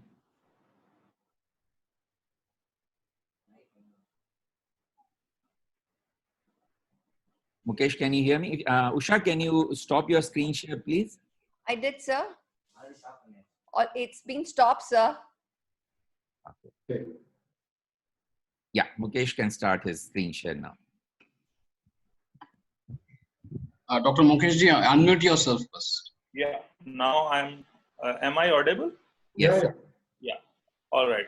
So at the outset, I'm thankful to Dr. Santosh Honawar and Microvision for providing this platform. And I'm also thankful to Dr. A.K.Grover for speaking quite nice things about me. I don't think I deserve many of them. So I'll straight away go to my topic, which is severe ptosis, what works well, and particularly I'll be speaking on frontalis sling. So whenever we talk about severe, share your screen. Share screen. Perfect. Is it not coming? No, no. Go to the bottom of Zoom window and press on the green button. Just a minute. No, I have already selected the share screen. Yeah, now it is coming. Yeah, it's coming now. Yeah. Coming now. Okay. So today I'll be speaking on severe ptosis and what works well for severe ptosis. I'll be speaking mainly about the slings. So there are two schools of thought for severe ptosis management. One minuscule group would like to do levator resection even for severe ptosis with poor levator resection, and they have the concept that doing levator resection is more physiological, it gives less lid lag and it gives less leg ophthalmos. But I feel that this all is myth, because if you perform levator resection for severe ptosis with poor levator action, then there are more than 50% chances of late droop. You can see this particular patient, he is already showing some droop after 3 months of surgery. Also, lid lag, if you do a unilateral levator resection, it is very, very significant. It is much more than the sling and also the leg ophthalmos. So my choice procedure for all severe ptosis is sling, and it is the procedure of choice for bilateral severe ptosis, no confusion about it. In cases of unilateral ptosis also, we try to convince patient to go for bilateral surgery. I'll tell this in detail little later on. So this is another patient of severe bilateral ptosis after sling surgery, and yet another patient of bilateral severe ptosis where silicone sling was done. So to begin with sling, frontalis sling indications are bilateral severe ptosis and unilateral severe ptosis with poor levator action. When we talk about the material use, best material or the gold standard autologous material is considered fascia lata. So now with the advent of silicone rod, I think the result of silicone rod is also quite good, and most people have converted to silicone rod. So myself is still a proponent of fascia lata. I do fascia lata in more than 75% of my all sling procedures. So there are some significant advantages of silicone sling. I'll be discussing both the procedures and showing brief video of both the procedures. Silicone sling, a huge advantage is that it is potentially reversible. So it's a boon in infant and patient with poor wells, where you would like to sometime titrate your sling post-operatively. Also, it provides least lid lag and leg ophthalmos, though fascia lata is also almost comparable. It is a readily available material. The duration of surgery is very less. Efficacy is good, if not comparable to fascia lata, but quite and also complication profile is acceptable, though it's not nil. And also it's an extremely easy procedure to be performed under local anesthesia. Some advantages of fascia lata: it's a very strong material yet supple material, and it's more physiological. It definitely scores in tighter lid conditions like blepharoplasty syndrome. Its elasticity is also quite good. nearly same on lid lag and leg ophthalmos, and it virtually eliminate problems, post-operative problems like extrusion, foreign body granuloma, infection, slippage of sling. So you do get these procedures, though not very commonly, but sometime in patients with silicone sling. So the dictum with facial arta is do it and forget it.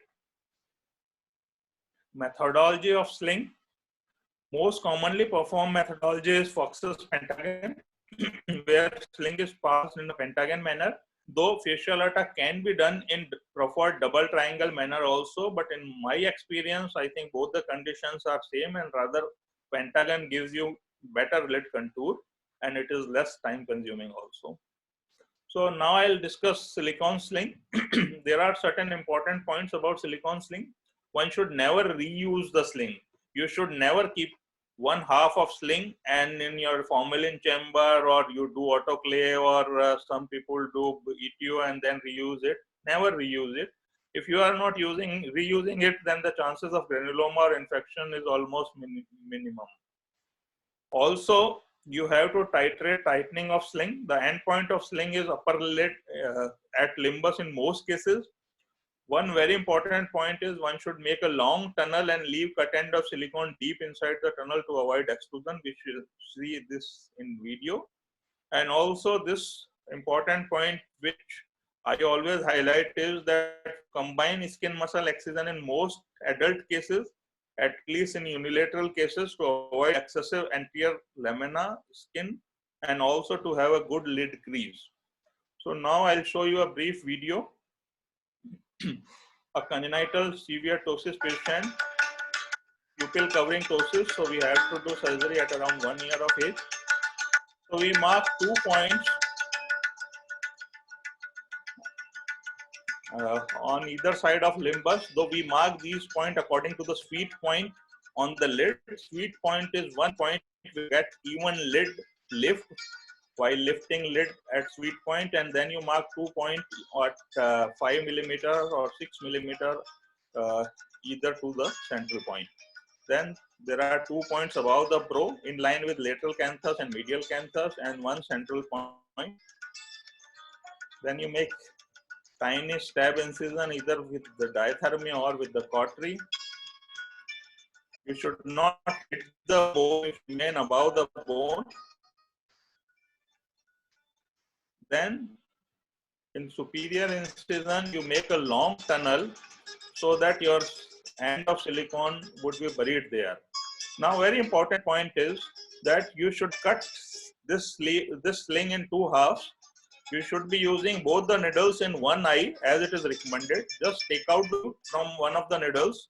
You can cut the sleeve in 2 halves because sometimes it is quite long.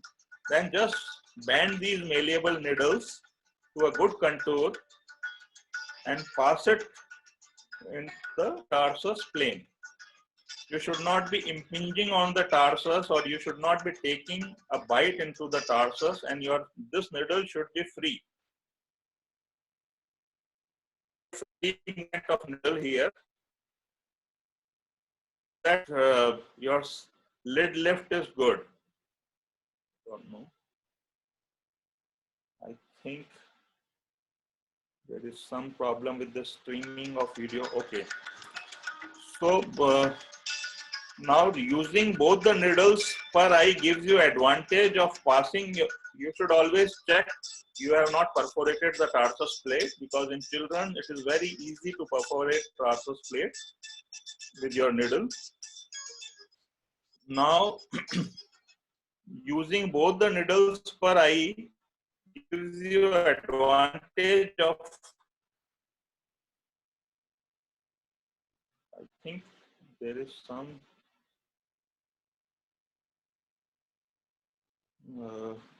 problem with the net.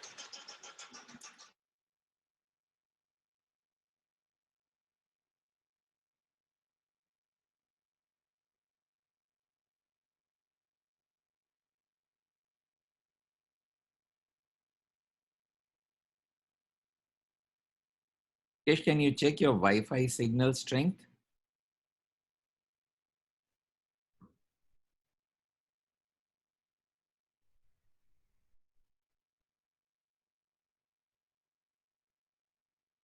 Mukesh, can you confirm that you have a good enough signal strength?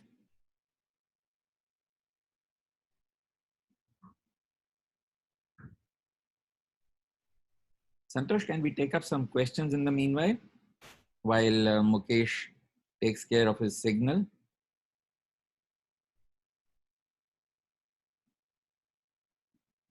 Santosh, can you unmute yourself? Questions are to Mukesh himself, sir. So, and I think you can answer if Mukesh is not audible. The one question is, if a patient has severe traumatic ptosis with no frontalis action, 6 months following trauma, how do you treat? Any of the panelists can answer. Yeah. Anyone? Yeah. Okay, so 6 months is an appropriate waiting time. And then you can go ahead with your, whatever the choice of surgery is. It is based again on all the evaluation. If you have no levator action, no frontalis actions, no frontalis action. Okay, and what about the levator action? We would need to know. Wow. So if there is a good levator action, or if there is only a dehiscence and there is a reasonably good levator action, levator surgery would be desirable. You can go ahead with a frontalis sling surgery even in cases with a poor frontalis action, because what you're doing is you're doing a good mechanical lifting, but you may need to do a silastic where you have the elasticity to do a little overcorrection, and you can use that overcorrection to compensate for the poor frontalis action. So I think can I, Yeah, Santosh? yeah, what is your opinion? What would you do? Just see, vision is the most important thing in that scenario. So in that context, we just lift it adequate enough to expose the pupil, one. Or if nothing works out, I think lid props should be the option for them. I think that will depend on the bells. If the bells is good enough. The bells and other aspects as well. If the bells is good, probably good enough, we then can, do a full yeah. correction. Mukesh, are you ready? Yeah, now I think it has come back. I'm sorry for this issue. Go ahead. So I was talking about, I'll just fast forward it. So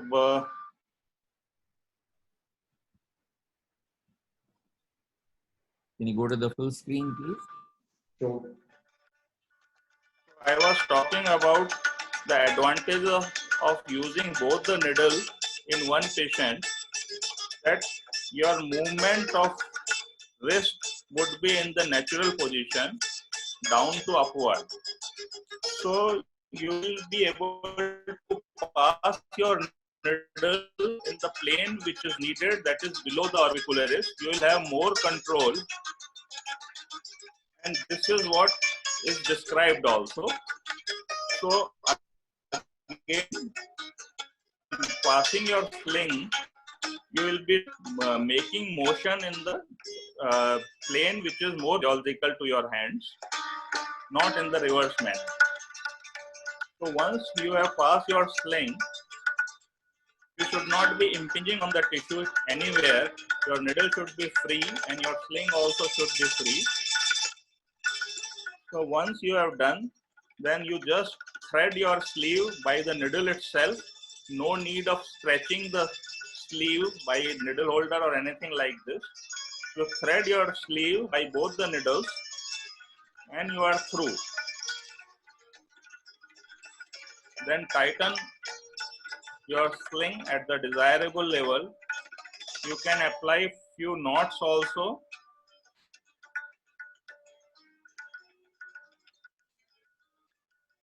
And then a non-absorbable suture also on the top, just to augment, just to prevent the slippage.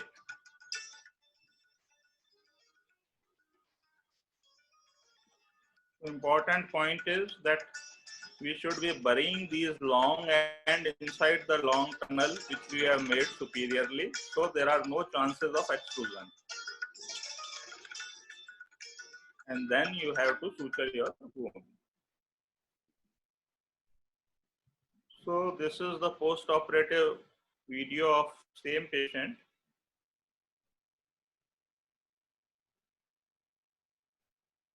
I think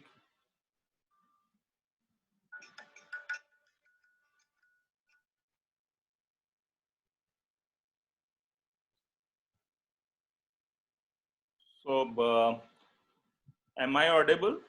Yeah. Okay. So, as I told you, we should be excising skin muscle lamina in all adult unilateral case. This is how I do it. Sling, you just mark your pentagon and excise skin muscle lamina to a suitable extent, around 4 millimeter or so, and then you pass your sling. So at the end of surgery, you will be requiring to suture this part also. So this will give you advantage of a good lid crease, and this will not provide you overhanging skin. So now I'll omit this. Now you can see this in this slide. In this particular patient, we did not do the skin muscle excision, and there is overhanging skin. Though there is good correction, but this is not the desired correction. Same in this particular photograph also, there is overhanging skin, and whenever we do combination of skin muscle excision along with sling, you get such nice deep lid crease and with nice lid fold also. So this is what our aim is. If you do a unilateral sling, you get such kind of ophthalmos, unilateral lid lag and leg ophthalmos. So we generally try to explain it to patient and try to convince patient for this, because there are various problems also. If you do unilateral sling, there will be variable lift at different time period. If a person would be using his or her frontalis, then the lid would be lifted. If person is daydreaming or tired, lid would be drooped down. So this would be a funny kind of picture. Sometimes patients lid would be normal, at other time it would not be normal. Also there will be unilateral or not good unilateral lid lag, and leg ophthalmos is also more apparent. So to avoid these, bilateral slings should be done. Now more than 50% of cases I do bilateral sling. More than 50% of cases having unilateral severe ptosis, I do bilateral sling, and my patients are convinced of that. So yet another patient, this patient came to us for right ptosis. We gave her a choice of performing bilateral sling, and this is the result after performing bilateral sling. Now I'll discuss a little bit. When there are some tips for retrieval of facial data, whenever you make skin incision, underneath you get a loose connective tissue which is kind of circular, and underneath that you have got fasciolata which has got longitudinal or straight fibers. So you will be able to identify fasciolata by the orientation of its fiber, which is like straight kind of fibers, and you make a incision on a line joining anterior superior iliac spine with lateral condyle.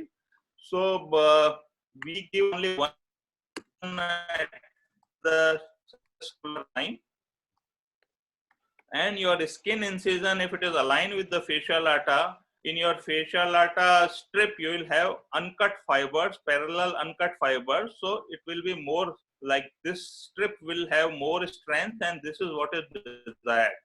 If your skin incision is not aligned with fasciolata, or else if it is not in line joining anterior superior iliac spine with lateral condyle, then your fasciolata strip will have multiple broken fibers of fasciolata, and strength of this particular strip will not be appropriate.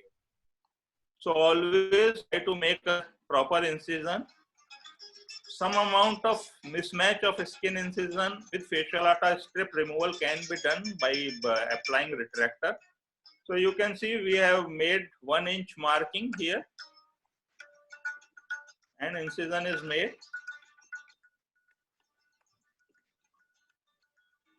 Now these are the circular fibers. This is loose connective tissue over fasciolata, and now you will be seeing parallel fibers, straight parallel fibers of fasciolata. You make 2 parallel nicks and just glide your scissors onto these nicks. First you will have to undermine and make a track, then glide your long scissors into these nicks, both the nicks. Then hold your fasciolata with your left hand, forceps, and again introduce your long scissor with close ends just above the fasciolata, and make a twist like this. Your tip of scissor should go downward and make a nick there. Your other hand will feel a jerk. So this is about cutting one end. Similar thing is performed on the other end also. And this gives you retrieval of long fasciolata strip.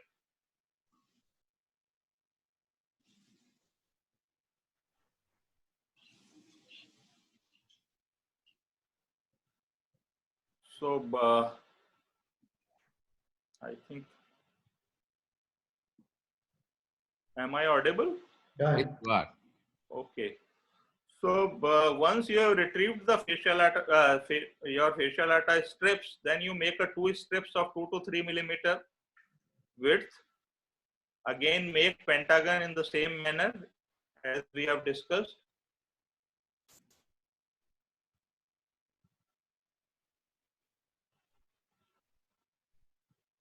I think video is not running well. Does not seem to be running. Can you Anyway, describe in some pictures, Mukesh? And so all right, we need to summarize because we are running short of time. okay. So this is how one can retrieve long fasciolata strips from a tiny incision in almost all cases. So to conclude, in severe ptosis with poor levator action, levator resection gives you unpredictable results. There are high incidence of primary undercorrection or late droop, and there is significant lid lag and lag ophthalmos. If you perform frontalis sling, whether silicone or fasciolata, it will give you predictable good results. There will be acceptable lid lag and lag ophthalmos. And very important point is to stress on doing bilateral sling even in unilateral ptosis patient, because it gives you best cosmetic results. Thank you. Thank you for your patience here. Thank you, Mukesh, for that excellent presentation. I think you covered all the aspects very well. I would agree with you that fasciolata sling surgery remains a very important technique and a gold standard. And I also agree with you that it needs to be done bilaterally to be good in order to get a good symmetry and to avoid habitual undercorrection because of the underuse of the frontalis muscle.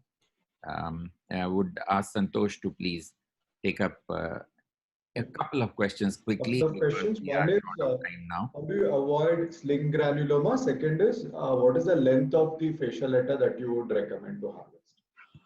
All right. So, point to avoid sling granuloma is one very important: never reuse your silicone sling.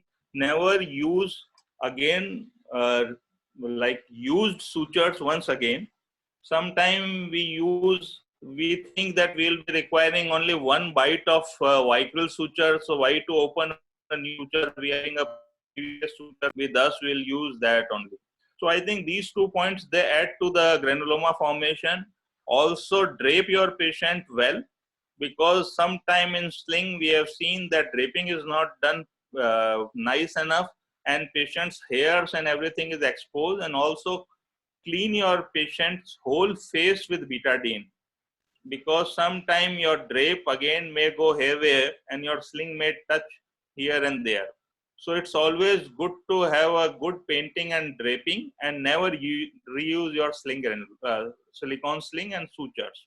So this is one point for preventing sling granulomas. And the other question was the length of fasciolata. Anything more than 10 centimeter is good. With experience, you can perform your fasciolata sling even up to 8 centimeter of fasciolata strip length also. But ideally, it should be more than 10 centimeter in all cases. Thank you, Mukesh. Next, we go on to Santosh himself, who speaks to us on what works for orbital biopsy.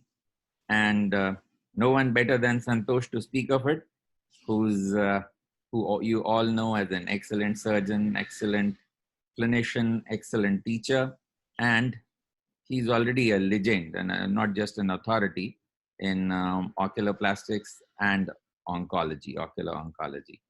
And we look forward to listening to him. His presentations are superb with meticulousness that goes beyond words.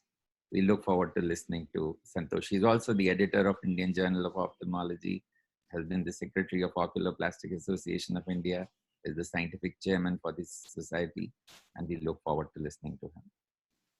Thank you so much, sir. I'll be covering some of the aspects of orbital biopsy, what works. I will cover mainly incisional biopsy and a little bit of excision with a video. Now, the question when you do incisional biopsy is, how deep is deep enough?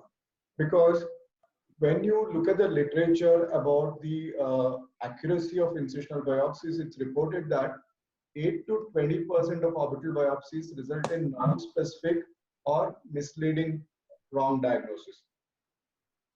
The purpose of doing an incisional biopsy is to get a correct diagnosis, and if that criteria is not satisfied with the biopsy that you do, then you're not doing justice. If you get misleading or wrong diagnosis, that may end up in wrong treatment for the patient. Mainly two factors are responsible for a wrong diagnosis, apart from leaving the pathologist's variables or the confusion that some of the pathologists may have because of a difficult tissue that they're looking at. Two important factors are unrepresentative sample and non-uniform pathology. Unrepresentative sample is mainly the surgeon factor. Surgeon may not have gone to the area where the real tumor is and may have just biopsied the surroundings. That is one. Non-uniform pathology is not to do with the surgeon. Surgeon has gone into the tumor and biopsied it, but the tumor itself is variable in terms of its pathology, in the sense that one part of the tumor may not have the area of interest and the other part of the tumor may actually have the area of interest. That happens in tumors which are under evolution, such as a lymphoproliferative lesion, part of which may be benign reactive lymphoid hypoplasia, and the part of the tumor can be lymphoma. So you actually have to go to the lymphoma part to do justice to the patient. So what we routinely practice is what is called multi-layered biopsy. So at least 3 layers of the tumor are harvested and the depth is beyond the tumor epicenter.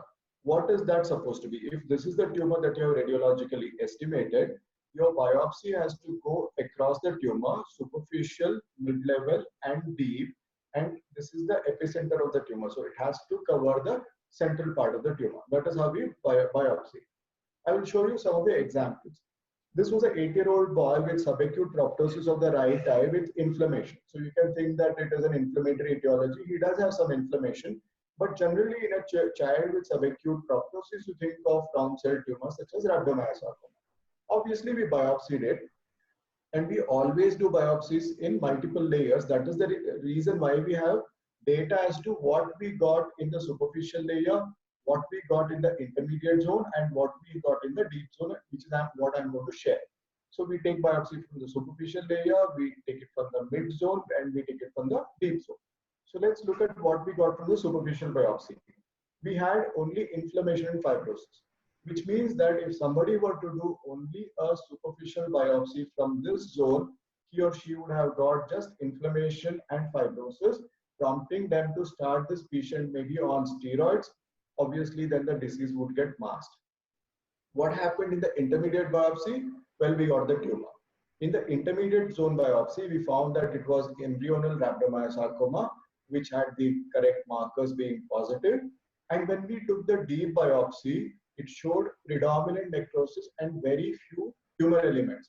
Round cell tumors grow very rapidly. They grow beyond their vascularity can support them, and hence there is central necrosis. And that is the reason when you go to the depth of the tumor and biopsy only the depth, you may find a lot of necrosis, very little tumor elements, making it difficult for the pathologist to interpret or do special stage.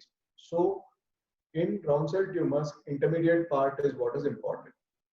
Next is this gentleman, 55-year-old male with painless proptosis of the right eye with diplopia in up case, and he has a lesion in the superior orbit around the superior rectus LPS muscle in the right orbit. We biopsied it multi-layer. In the superficial biopsy, we found lymphoproliferative lesion, but it was benign reactive lymphoid hyperplasia.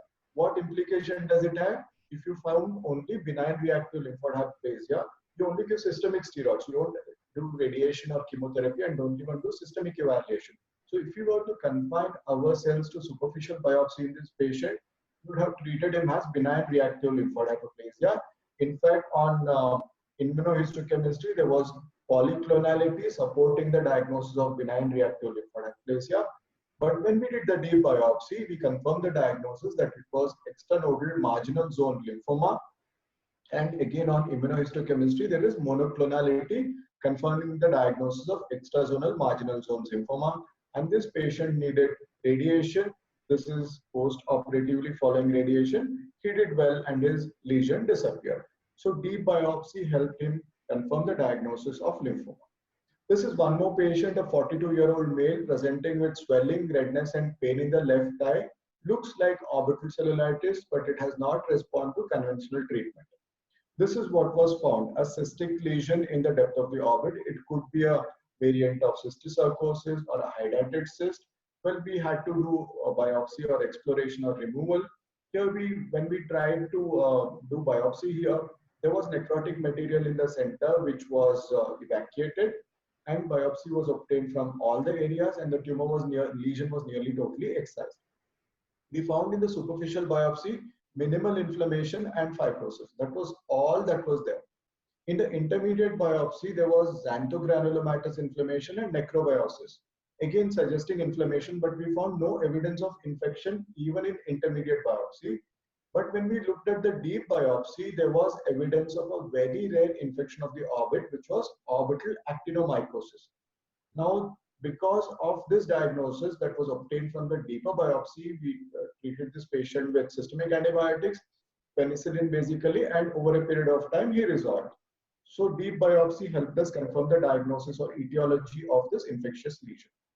This was a 30-year-old male with proptosis and hypertelorism. You can see that the distance between medial canthi has tremendously increased here because of a bilateral lesion in the supranasal orbit, which is pushing the eyes laterally. In the superficial biopsy, we found only inflammation and fibrosis. Intermediate biopsy was more revealing, granulomatous inflammation with multinucleate giant cells, but only in the deep biopsy did we get fungal elements on GMS stain. So deep biopsy helped us confirm the diagnosis of fungal granuloma here, responded well to antifungals, and this is this situation after about 6 months of voriconazole treatment. This was a lady with proptosis of the right eye with diplopia for 2 months. She had no systemic history. Superficial biopsy, dense fibrosis with minimal inflammation. Deep biopsy showed perivascular granuloma and also vasculitis and perivascular inflammation suggestive of vaginous granulomatosis. So deep biopsy here confirmed the diagnosis of vaginous granulomatosis. She was put on immunomodulation and she did well. So we collected all our cases, consecutive cases of 83 patients who underwent this biopsy in the last couple of years. Of these, when we analyzed superficial, mid-zone and deep, in about 25% of patients. That means deeper level biopsy helped us in confirming the diagnosis in 12 patients and changed the diagnosis from superficial and intermediate biopsy in 7 patients. So that's in about 19 patients, accounting to about 25% of patients actually a multi-layered biopsy helped. So to crystallize the data in very simple terms, if you have a pediatric or an adult round cell tumor, then intermediate part of the lesion is very helpful. This red zone is very helpful. Deeper component actually often contains tumor necrosis. If you have lymphoma, then peripheral benign or atypical lymphoid hyperplasia may be found. But when you go to the deep part of the tumor, as you see here, in the intermediate red zone, you find the tumor, and in the deep, again, you find the tumor. So ideally, you should take biopsy from intermediate and deep zones in lymphoma. In granulomatous inflammation of non-infective etiology, peripherally you will find fibrosis, and in the deep component you find classic characteristic of specific etiology. Fungus, again, in an immunocompetent patient, deep zone is what is really important, and that gives us the diagnosis. In orbital tuberculosis, in intermediate zone, you find inflammation and bacteria, and in deep zone, again, you find bacteria and necrosis. So in every patient who has an orbital tumor, you have to practice layered biopsy from the superficial zone, intermediate zone, and the deep zone, going definitely towards the epicenter of the lesion and including it. Thus, only you will be able to get the best of diagnosis. In excisional biopsy, there are many favored approaches, but currently what is preferred is transconjunctival approach. I'll just show this video and end. In transconjunctival approach, when you want to excise a tumor, basically if it's a well circumscribed lesion which is not related to any of the crucial structures, are treated with excision biopsy. Incisional biopsy are for lesions where you want to get a diagnosis, where you can treat the lesion further with either medical or radiation therapy, or a combination of both. In other lesions where the lesion is well circumscribed, you do an excisional biopsy. Here we did a transconjunctival technique for a deep orbital well circumscribed lesion, which turned out to be a cavernous hemangioma. In transconjunctival excision biopsy, you begin with an inferior fornical approach, and you make an incision in the periorbita and dissect the periorbita till you reach the inferior orbital fissure, the apex of inferior orbital fissure, or visualize the infraorbital nerve. That is the limit of your subperiosteal dissection. Once you have reached that particular area, then you don't go any further and cauterize the feeder vessels, and then make an incision in the periorbita, crescentric incision, dissect the fat around the tumor, visualize the tumor and dissect it to the extent of about 60 to 70%. Then you apply a cryoprobe for anteroposterior traction, get a good purchase over the tumor, and very, very gently wriggle the tumor out. As the tumor comes out, you have to look for a feeder vessel that is coming from the posterior aspect and have to cauterize it so that you minimize the risk of secondary bleeding. So there we find a feeder vessel which is now cauterized under visualization, and the tumor is removed. Finally, closure is simple. You simply have to close the lateral canthotomy that you had performed and close the conjunctiva. So that's a very simple surgery for a transconjunctival approach, and these are some of the patients that have been treated with transconjunctival approach. This was a cavernous hemangioma. This was a neurilemoma arising from the infraorbital nerve. This was a well circumscribed fibrous histiocytoma going in the back into the inferior orbit. So in conclusion, I would say that if you're planning an incisional biopsy, then what is really mandatory is a layered biopsy with superficial, intermediate, and deep components. And the deep component must go to the epicenter of the lesion, and the depth of biopsy is always guided by the depth or the thickness of the tumor on radiology, that is CT or MRI. And whenever you biopsy, if there is suspicion, you have to send it for microbiology, special stains, and PCR based on the clinical suspicion. Otherwise, doing secondarily on a fixed tissue, these techniques may be difficult. And when you are really in doubt, you can get a frozen section, intraoperative frozen section, or intraoperative diagnosis using imprint or splash techniques. And when you plan for excisional biopsy, in a majority of situations, transconjunctival approach may be preferred. Thank you so much. Thank you, Santosh, for that brilliant presentation and some of those always beautiful videos. Thank you so much. And let's have any questions from Mukesh that he may have collected from the questions received from audience. Yes, there are few questions for Dr. Santosh. One is there a role of CT guided FNAC? Yeah, there is of course a role for CT guided FNAC, but the problem with FNAC is that pathologists are not very happy with the amount of tissue that they get. And more importantly, you may not be able to go to the area of interest. With a small tissue that is under CT guided biopsy that is possible, you may not always be able to go to the area of interest because of varied pathology within the lesion itself. So it is a possibility in situations where surgically you cannot approach it.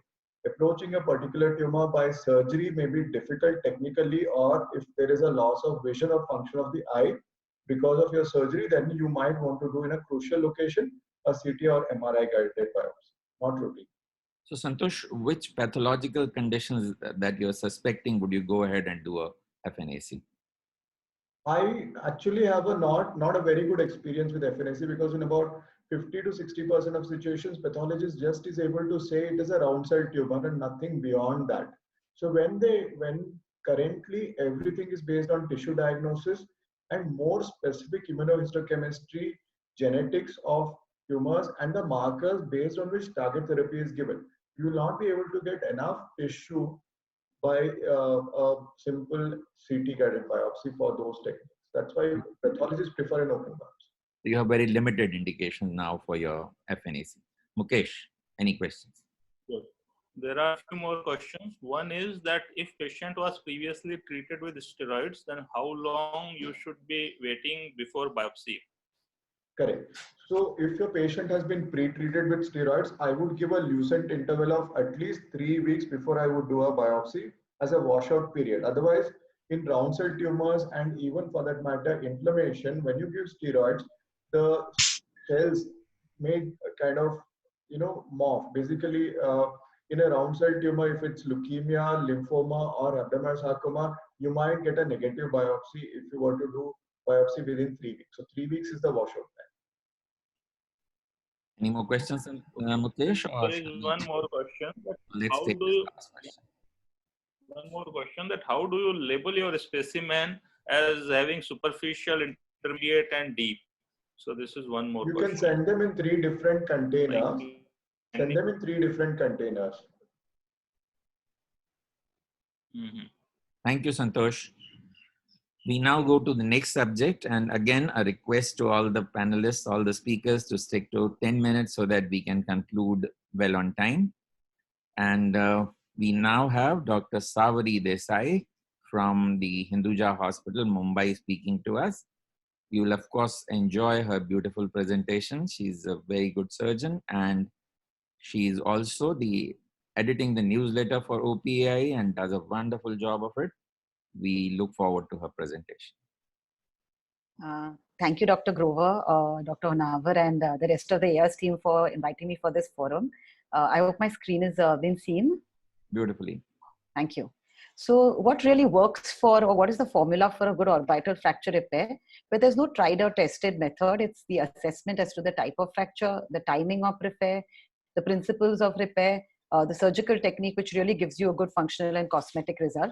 However, in spite of many years of practice, everyone will tell you that for especially complex and facial fractures, you want to keep a plan B, because intraoperatively, the findings may be slightly different than what is seen in imaging.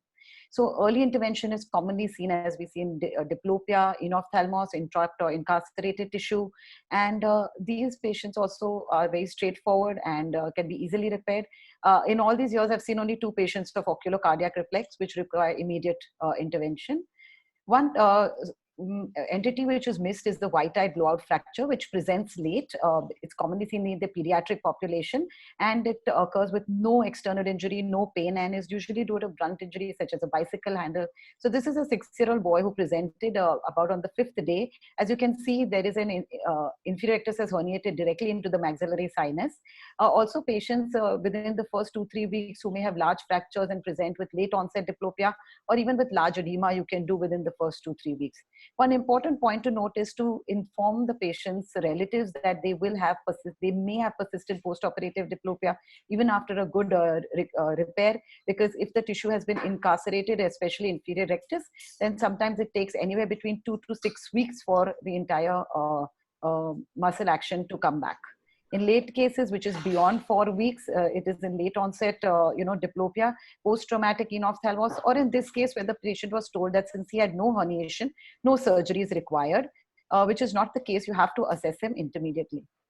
Cases such as this, which present with a very small fracture, no herniation of any contents, no entrapment, no enophthalmos, and no diplopia, you can observe over a period of 2 to 4 weeks. These are the basic gold standard kind of 3 points to repair a fracture. However, it is important not to miss a nasolacrimal duct examination, especially in nasoethmoid fractures, fractures involving Lefort's fractures, and so that you may have to repair it later.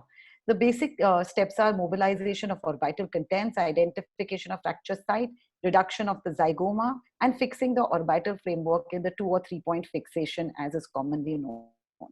These are my implants of choice, that's titanium and porous polyethylene, but I don't shy away from using silicone sheets or blocks when is required. And finally, the reconstruction of the wall.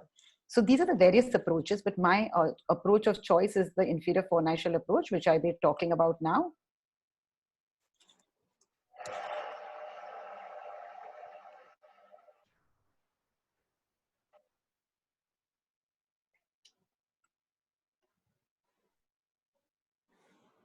So this is the 11-year-old boy who, 17-year-old boy who presented with a blunt injury with the fist and presented with enophthalmos.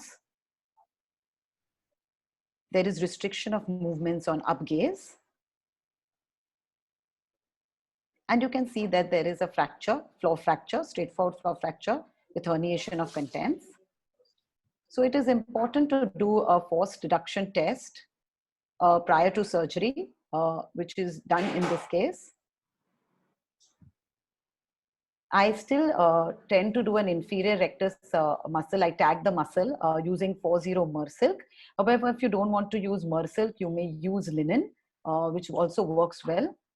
This is marking of the inferior fornical incision. I'm using a demarrate and retractor.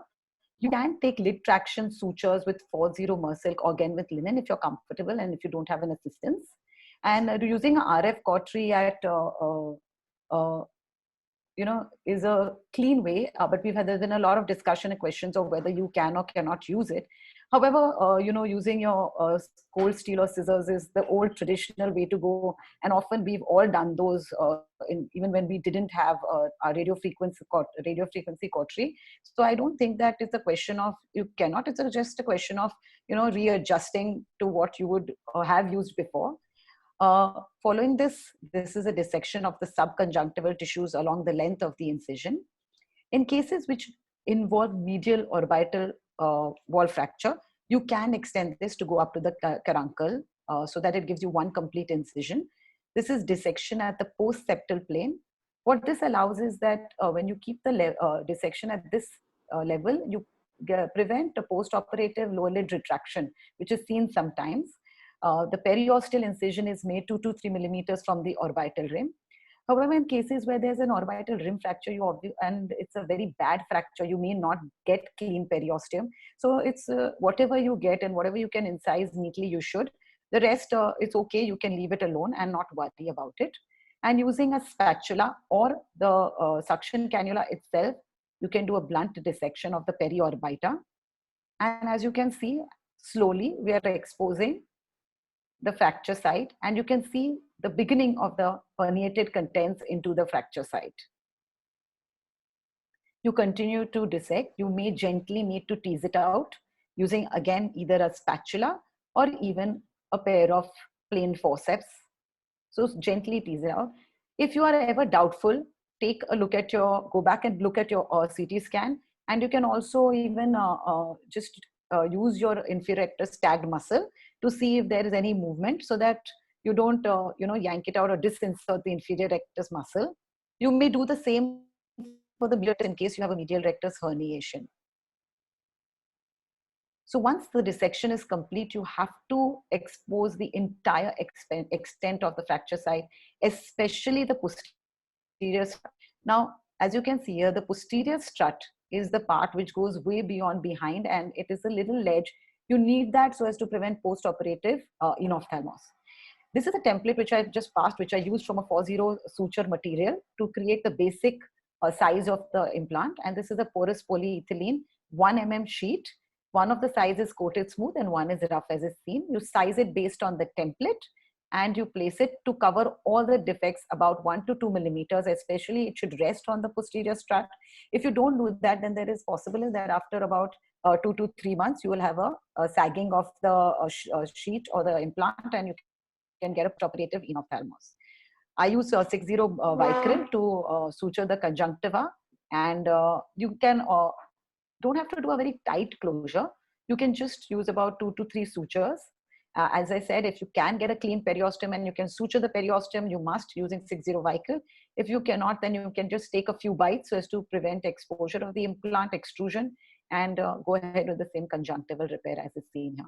Now, since my choice of surgery is an inferior fornical incision for simple fractures, these are the kind of results you see with no external scars. It's a hidden incision and it works rather well. But it can also work for slightly extensive fractures, as is seen. So here is a right orbital medial wall and floor fracture, as is seen in the CT scan here, with the herniation of the medial rectus. So in this case, I extended the inferior fornical incision to the medial, to the transcarunculally. And again, you get a very good cosmetic and functional result. Similarly, you can even do it for orbital rim, floor, and lateral wall, as is seen here. So the incision extends from the inferior fornix to the lateral canthus and outwards, and is known as a swinging eyelid incision, and works very well because the lateral incision comes in the laugh lines. And this is ZMC, which is also done in a similar fashion. And as you can see, there are hardly any, there's no external scars. And this incision works very well as an approach to complex fractures also. And this is the fracture repair basic approach. I'd just like to end with one slide, which is that basically, so you have to cause, each fracture has, and plan the surgery and have a plan B. Document your extent of injury, be sure about the kind of implant you use, and please don't, we have a team effort here, so the MaxFax or the plastic surgeon is always involved if it involves mid or low phase fractures. Thank you so much.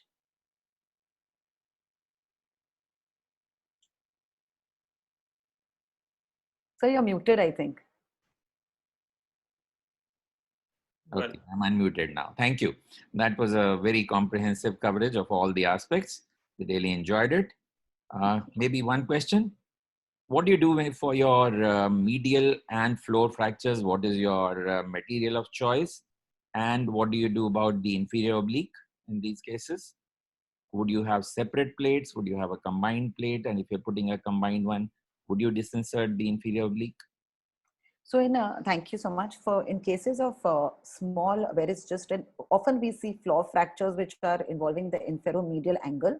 In those cases, you can simply just use your floor and swing it if you're using a sheet or a porous polyethylene, and get swing it between the intact rim and the lateral rim edge, and that covers it. But for extensive fractures which may involve larger medial wall and floor, I would prefer to go with a preformed titanium implant because it covers the medial wall rather well. If you have a large medial and a very small floor, again, then you can possibly use a porous polyethylene sheet where you use it for the medial end and just extend it onto the inferior floor or the floor side. For the inferior oblique, usually when you're dissecting the periorbital, if you do a meticulous dissection and reposition it and take a few sutures, we often don't see a lot of cases which end up having a diplopia because of that. Thank you. Mukesh, any questions? Santosh? There is one question in which they have asked about whether skin approach is better than the conjunctival approach, or any advantage of doing conjunctival approach, transconjunctival approach over skin approach. So I think the video kind of summarized it. Most of the plastic surgeons prefer to do transseptal or a cutaneous approach. But if they're comfortable, yes, you should go ahead. But often oculoplastic surgeons see that there's a low lid retraction which comes either at 3 or 4 months.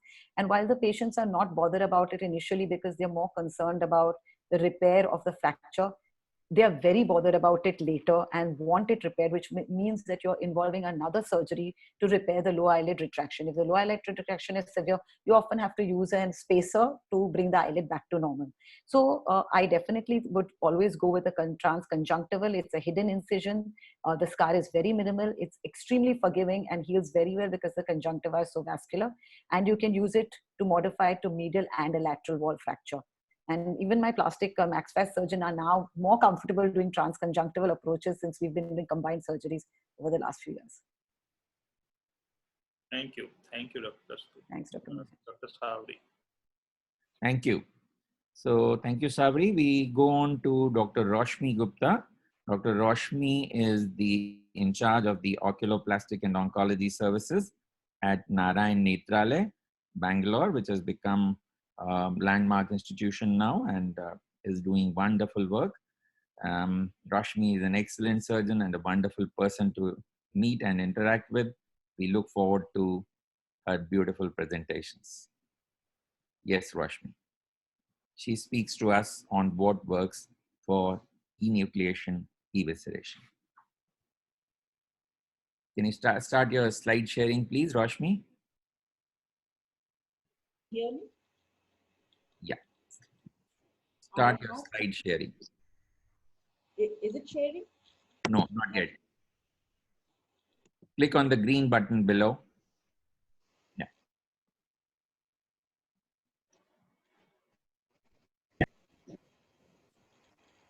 And another button which says start sharing. Okay. Yeah. Sharing? No? Yeah. Thank you, Dr. Grover. And make it full screen, please. Very kind words. And thanks to Dr. Santosh and the organizers for letting me be part of this meeting. So if you're talking about enucleation and evisceration, we really need to know what works. These are such drastic, life-changing surgeries for patients. We cannot afford to get them wrong. And this is something that needs to be known by every ophthalmologist. So what we are going to do is we're going to talk about a couple of principles. Dr. Roshmi, can you increase the volume of your laptop? Yeah.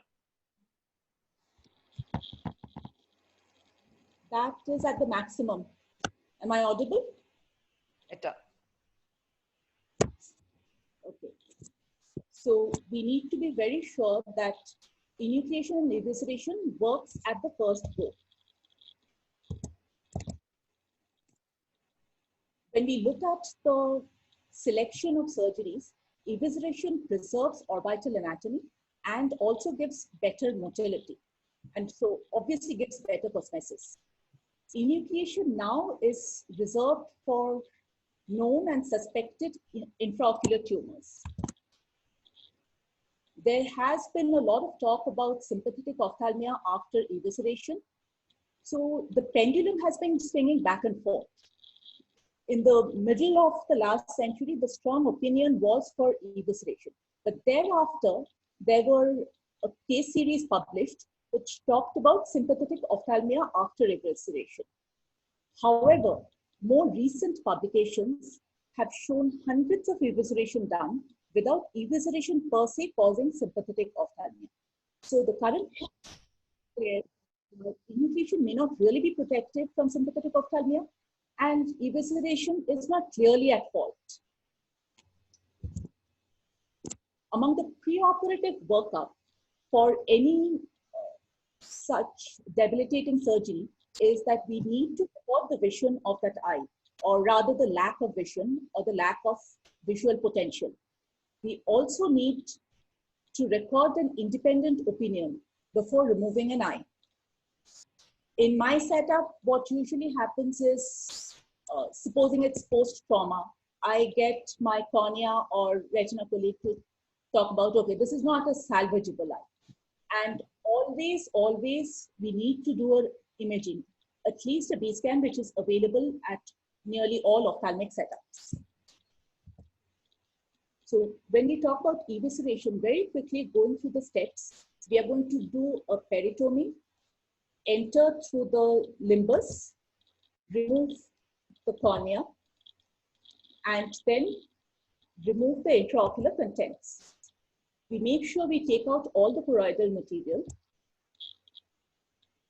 wipe it clean with absolute alcohol to denature the remaining choroidal tissue, flush it with normal saline to wash away the alcohol, and then we use relaxing incisions. In cases where we need more space, we need to stretch the sclera more. We are going to do a 4-petal technique.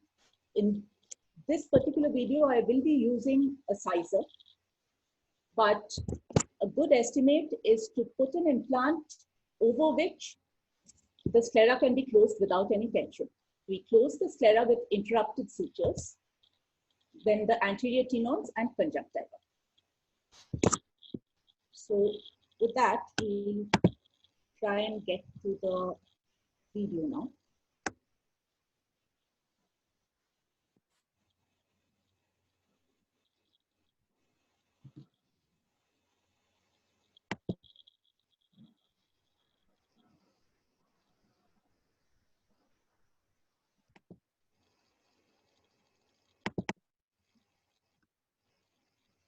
Sorry, this.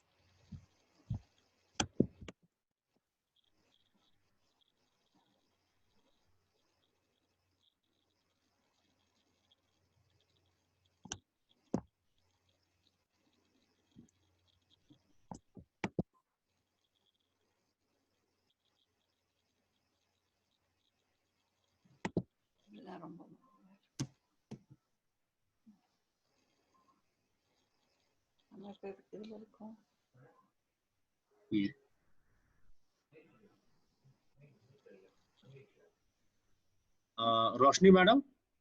Yeah. Yeah, madam, can you stop your slide share and then again try to share it? The video seems to be taking time to come on. Can you see anything on the screen at all? It's not coming on the screen, anything.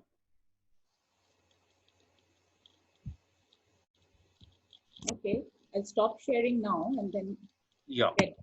And again, try to share. Yeah.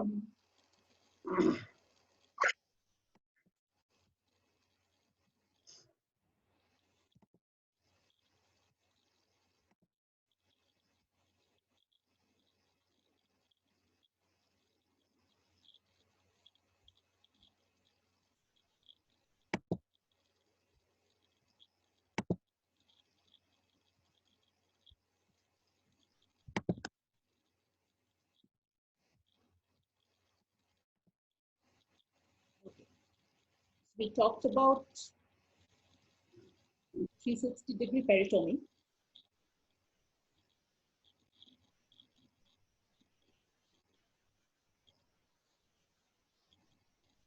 And once we've entered the limbus, we also excise the corneal button.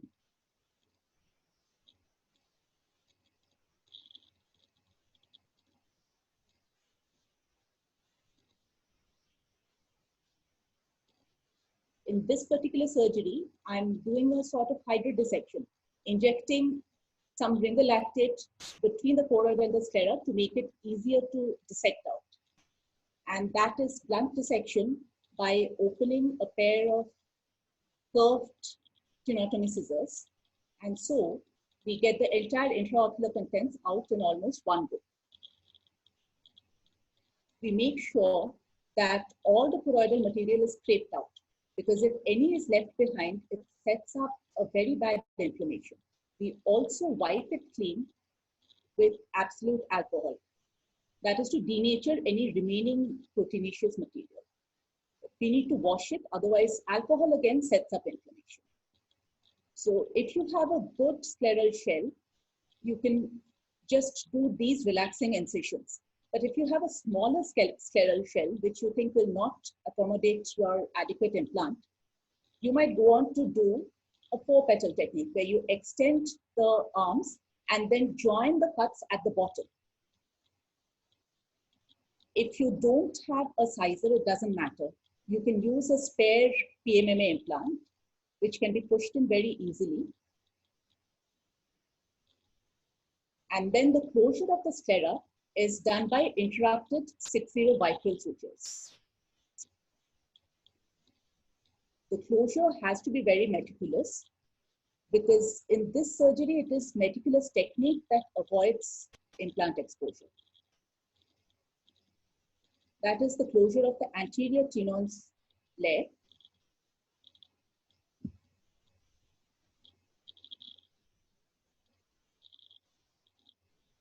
And the conjunctiva is closed with continuous mattress suture. Once again, that's extraorbital. We put a conformer in and a suture cast over it. Now I'm going to stop sharing again and move on to the enucleation video. We'll cover that next.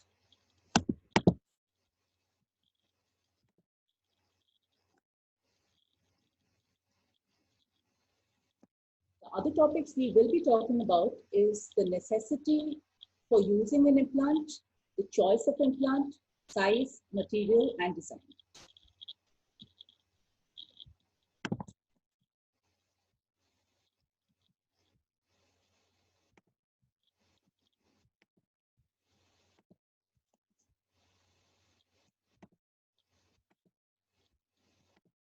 Rashmi?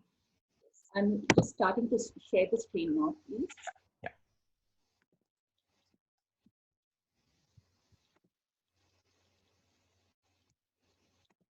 This enucleation for a choroidal melanoma. You can see that the pupil is dilated. When doing a destructive surgery, it is good to dilate both eyes and on table, verify which eye we are removing with an indirect. After the peritomy, we are doing a 4-quadrant stenotomy and we are hooking the recti one by one. In this particular video, I'll be doing the myoconjunctival technique. So once we've hooked the muscle, we clear it of its attachments to the tendons, and we pass a traction suture to the insertion of the muscle. I prefer not to pass the suture through the sclera. We don't want to perforate the globe. And then we also tag the muscle with a 6-0 biprobe. This is a locking suture to make sure that it does not slip. And in between these two sutures, we are going to disinsert the muscle. So that is when the locking suture is completed.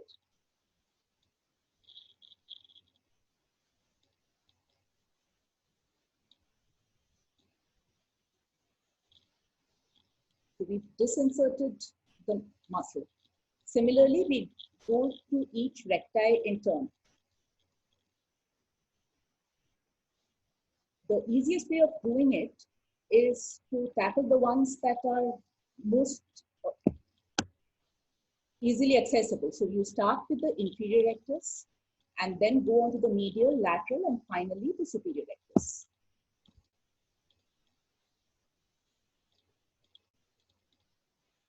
This is the superior oblique, which you put in the superinasal quadrant. You don't need to tag it with suture, you can just cut it. The inferior oblique is the fleshiest of the muscles and might give rise to intraorbital bleeding. So this is the one muscle we disinsert with a cautery.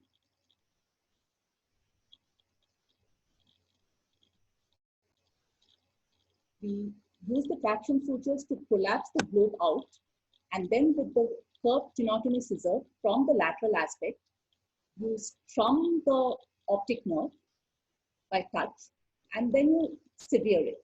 The rest of the tissues are separated under visualization.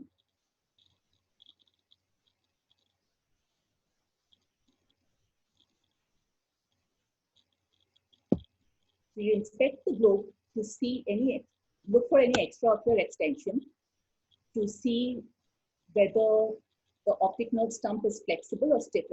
If it is stiff, it's an indication that there might be tumor infiltration. And then we place, you remember the sutures we tagged the recti with? We now pull them out through the respective cornices. So in effect, each rectus is now secured to its respective cornice. Later on, so we are putting the implant in. Here we are using a PMM implant, and this is being put behind the posterior tenons. After closing the posterior tenons, we next close the anterior tenons and the conjunctiva.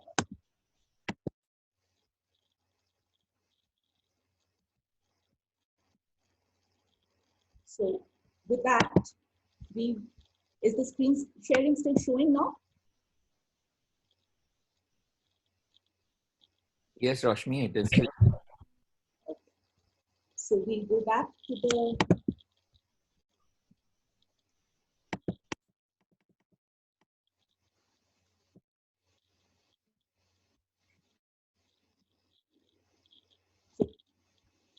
one of the very important things to remember is that whether we are doing an evisceration or an enucleation, post-operatively, we do insert a conformer. The conformer maintains the cornices. Otherwise, which would shallow and then negate all the hard work we've done. The standard conformer we use looks like this, with drainage holes, one or multiple, which allows any discharge to be drained out. The patients who are particularly conscious, you can give the iris painted conformers. In my practice, I get my ocularists actually to drill drainage holes in the iris painted conformers as well. So the post-operative regimen includes sending the material for histopathology, including for the evisceration, systemic analgesics and antiemetics. Particularly for evisceration, the patients tend to have a lot of pain and vomiting, and topical steroid antibiotic eye drops for the next 6 weeks. So why do we want to use orbital implants? This, without giving an implant, what occurs is called the orphan socket syndrome or the post-enucleation socket syndrome, which is caused by posterior and inferior rotation of the orbital soft tissue after the loss of volume. And it includes ptosis or sometimes lid retraction, deep superior sulcus, enophthalmos, and shallow inferior fornix. There are multiple designs and materials of implants used over the years. The design of the implant primarily can be non-integrated, where the tissues of the orbit are not attached to the implant, quasi-integrated, and integrated, where the implant is actually integrated into the prosthesis. Roshni, can you summarize a bit? So, non-integrated implants are commonly used, and they are probably safer and less expensive. Porous implants will cause less migration, but will have a higher rate of exposure. We need to have 70% replacement of the volume by the implant. And a good way of assessing is axial length minus 2 millimeters. So on an average of 20 to 22 millimeters for enucleation, in 18 to 20 millimeters for evisceration is good. We need an appropriate size, and there may be some complications of implants, which would include, say, for example, a tenon cyst formation or a migrated PMMA implant. And finally, after 6 weeks, we need to put in a prosthesis. We also need to give protective glasses, tell them that they need annual review with dilatation and annual polishing of prosthesis. Thank you. Thank you, Roshni. You very well. Great importance of meticulous surgical technique. And it's not as important anywhere else as it is in enucleation and evisceration for the lifelong relationship that you're going to keep with that patient after this enucleation and evisceration, that the surgical technique is done very meticulously. Do you still choose to do porous implants or the biointegrable implants in some of your cases, Roshni? Actually, in recent days, I've almost completely stopped doing the porous implants. See, there are the theoretical advantages of it, quote unquote, gives better movement. But with the non-porous implants, in evisceration, anyway, the muscles are attached. And in enucleation, since we started doing the myoconjunctival technique, the movement is as good as a porous implant. In fact, the world over, people are shifting away from pegging their implants. So overall, non-porous is advantageous. Thank you. That's very helpful. Mukesh or Santosh, any questions from the audience? There are a few questions. It was an excellent presentation, Dr. Roshmi. One question is, what do you do for post-operative pain and vomiting in these cases? On the first post-op day, almost everybody needs parenteral pain and anti-emesis. That just cannot be avoided. Immediately at the end of the surgery, though, I inject a peribulbar with a mixture of triamcinolone as well as lignocaine bupivacaine. That tends to bring down the pain and discomfort to a certain extent. Beyond the first post-operative day, the pain is manageable with oral anti-inflammatory drugs. Okay. And there is another question that how does evisceration help in I'm sorry? How does evisceration helps in panophthalmitis? A very standard postgraduate question. Why evisceration is indicated in panophthalmitis, not enucleation? One question from one of the audience. Well, in panophthalmitis, the inflammation is going through and through the sclera. By definition, it is included, the infection is around the globe as well. So theoretically, if you're doing an enucleation and you have to speak little loudly and close to your okay.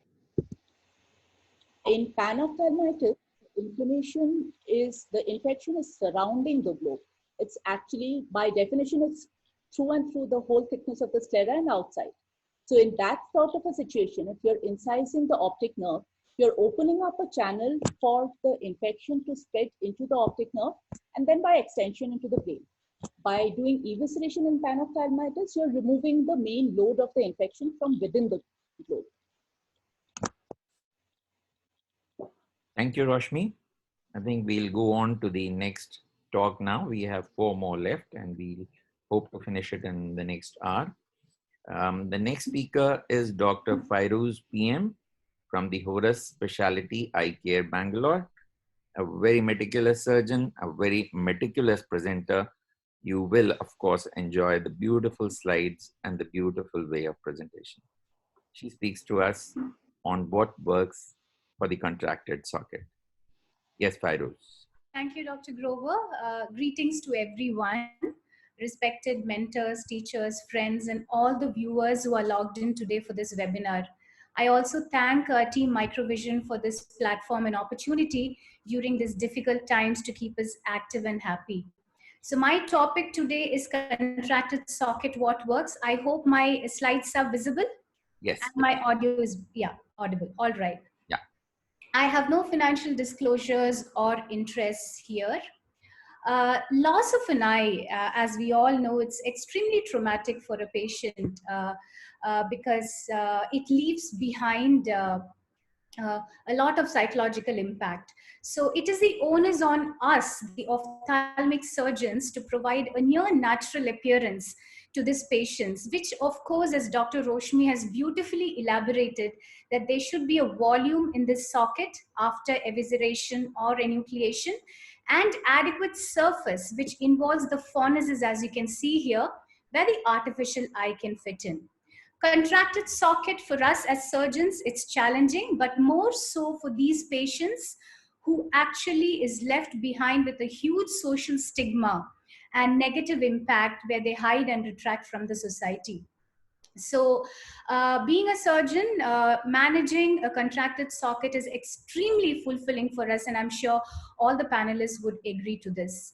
So going on to the basics for the viewers today, before we jump onto the management, contracted socket is where a reasonably sized prosthesis cannot be placed or retained. Now, it's very important to know the classification and grading of these sockets in order to understand the management properly. Grade 0 is a socket where the volume is good, the surface is good, that there are deep fornices. And this is according to the Krishna classification. Grade 1, where there is obliteration and shelving of the lower fornix. Grade 1 is 1 fornix. Grade 2 is 2 fornix, the upper fornix and the lower fornix. Grade 3, when all the fornices are involved. And grade 4, where the palpebral fissure height is reduced horizontally and vertically. And grade 5 are the refractory sockets. So again, it can be further classified depending upon the etiology into congenital and acquired, depending upon the tissue involved into bony, soft tissue, or both bony and soft tissue. So going on to the management of contracted socket, it can be conservative, non-surgical, or surgical.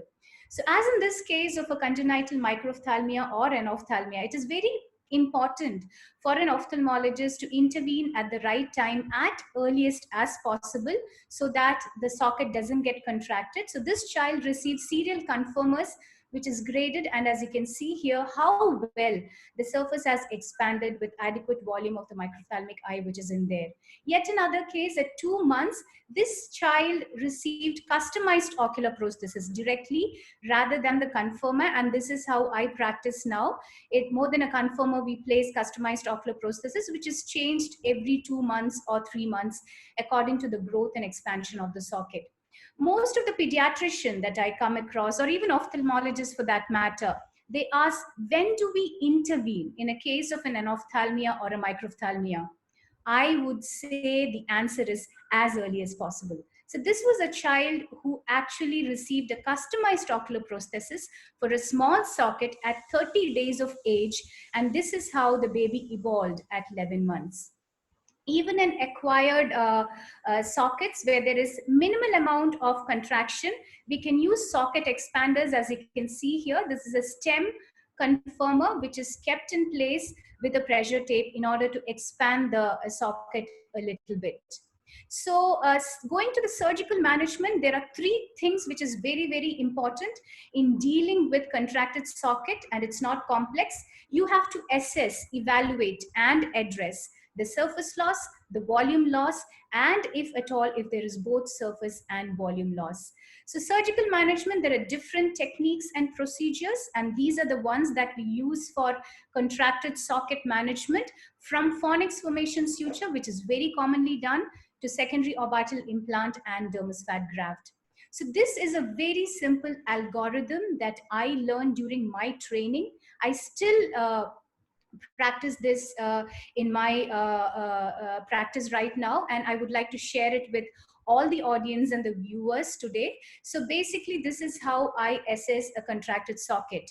Look at the Fornix, see whether there is a surface loss or see whether there is a volume loss. So for example, if there is shallow Fornix but no surface loss or volume loss, prosthetic management and modification will really help.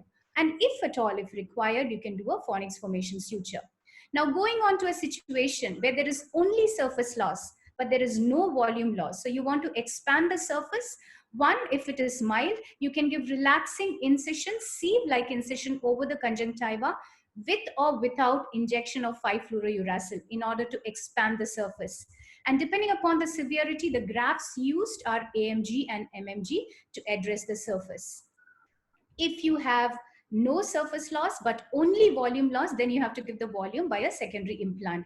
But in situations where there is both surface loss and volume loss, DFG addresses the surface with the dermis and the fat addresses the volume, and it's a good option. So going on to a few cases over here, this is grade 1. As I told you before, it's a revision here.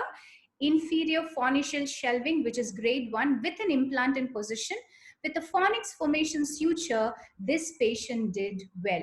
So what is this Fornix formation suture and how do we do it? We take a 4-0 silk with a needle, a free needle is passed through the lower fornix and the upper fornix in the center, in the medial and lateral, and the bolsters are kept in place where the suture is passed through the periosteum to keep it in position tightly, and this suture will be placed up to 2 to 3 weeks until the fornix seems to be fixed, and then a conformer is placed and the fornix are sutured. So this is exactly how the Fornix formation suture looks like, the superior and inferior in the central, medial and lateral. So this was a college student who had undergone enucleation as a child when he was 2 years for retinoblastoma, no implant kept. Luckily, his surface was adequate, but there was only volume loss. So what we did was went ahead with a secondary implant, in this case with Fornix formation suture. Now here, this patient has a volume. He has an implant. but the surface is extremely contracted, ill-fitting ocular prosthesis, which is causing lot of inflammation, granular formation over the surface, and well, absolutely no chance of putting a prosthesis in this patient. So with a good volume but bad surface, what was chosen was a mucous membrane graft in order to expand the surface. So mucous membrane graft and fornix formation suture in this patient gave a good outcome. I'm going to show you a quick video on how to do a mucous membrane graft. So this is the socket. Traction sutures are taken from the upper lid, the lower lid. Now this is exposing the socket, the conjunctiva. Lignocaine and adrenaline is injected subconjunctivally. Aim is to separate the conjunctiva from the underlying scar tissue and also hemostasis. An incision is taken in the center from the medial to the lateral fornicis, and the aim is here to make an inferior and a superior flap of the conjunctiva, which is free from the underlying scar tissue. And then again, a fornix formation suture is passed superiorly and inferiorly. So once this procedure is done, the sutures are tied in place. Again, a measurement is taken, that of the surface, because as you all know, graft can contract. So we have to take 20% additional donor tissue, and this is the mucous membrane from the lip labial mucosa, where submucosal dissection is done, and the donor area is covered with an AMG here with fibrin glue. So post-operatively, the patient feels better and there is better healing as well. So this is kept in position and the patient is advised post-operatively accordingly. So the MMG is fashioned, and as you can see here, it's a large MMG which is folded and kept, so that once you expand the socket with the conformer, it doesn't tear off from the conjunctival edge and it is adequately placed in the socket. If at all it's required, you can do a quilt suture to put the sutures at the base. A conformer is placed again. Fornix formation sutures are tied. So we always tie the fornix formation only after placement of the conformer. And if the central hole of the conformer is right in the center, that means you have an adequate inferior and superior fornix. But if it is tilted, that means at the end of the surgery, it is an asymmetric fornix that you have. So this is how an MMG is done. So this is a case where the patient has severe volume loss, severe surface loss, post-radiated socket, after retinoblastoma, no implant kept. As you can see here, the prosthesis is ill-fitting and it's actually lying on the lower lid crease. We see such patients more often. All right, and it's a dry socket as such. So the options that we have here now is volume loss, surface loss. DFG is definitely an option, but in a radiated socket, DFG may not take up well and it can go for atrophy. So the risks and benefits were discussed with the patient and the parents, and actually they choose to go ahead with MMG. So still the patient is happy with an expanded surface so that a prosthesis can be fitted with a fornix formation suture. This is a case of a congenital anophthalmia where the patient has never seen an eye doctor until in his early 20s with a severe contraction of the volume, the surface, as well as bony contraction. But we went ahead taking this case, and a dermis fat graft with lateral canthal expansion was done in this particular case with fornix formation suture. And this is how he looks like at the end of the procedure. So what is DFG? DFG is a fat, an implant, a biogenic implant, which is taken from one's own body, which is autologous.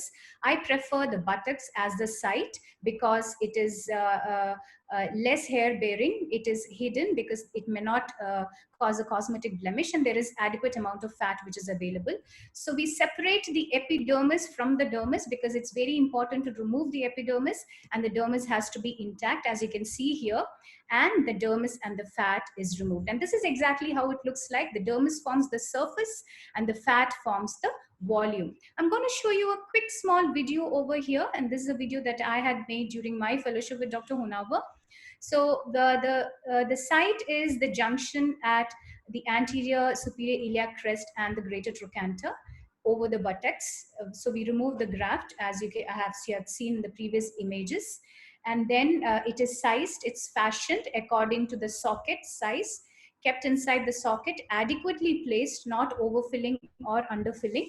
And then the margin of the dermis is is attached to the margin of the conjunctiva.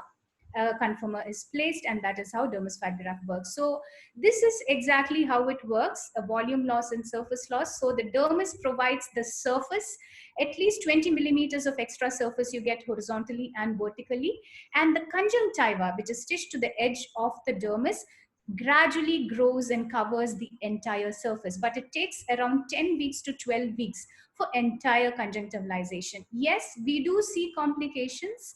The most common is graft atrophy, which we often anticipate, and we take a little bit more of graft.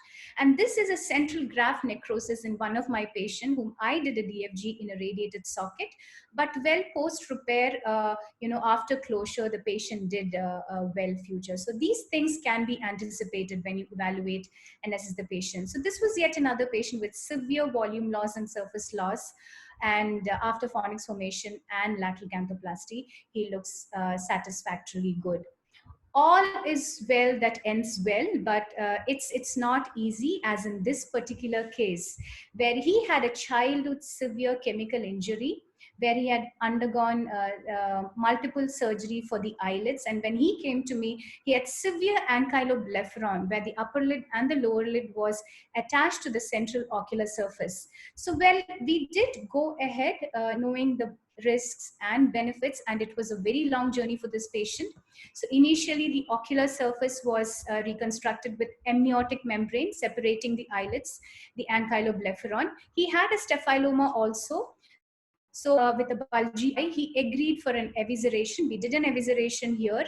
And then in order to get appropriate phonesis for a good placement of the prosthesis, he underwent MMG as well. And this is how he looks after this long journey. Well, the patient is happy, so am I. Now, grade 5s are the very challenging ones. So this is a patient, again, with a very dry socket, 12 surgeries done elsewhere, DFG, repeated MMG. So the risks and benefits were discussed, and then finally the patients agreed to go for an exentration prosthesis. So as I'm sure all the panelists and everyone would agree that managing a contracted socket is impossible with a good ocularist.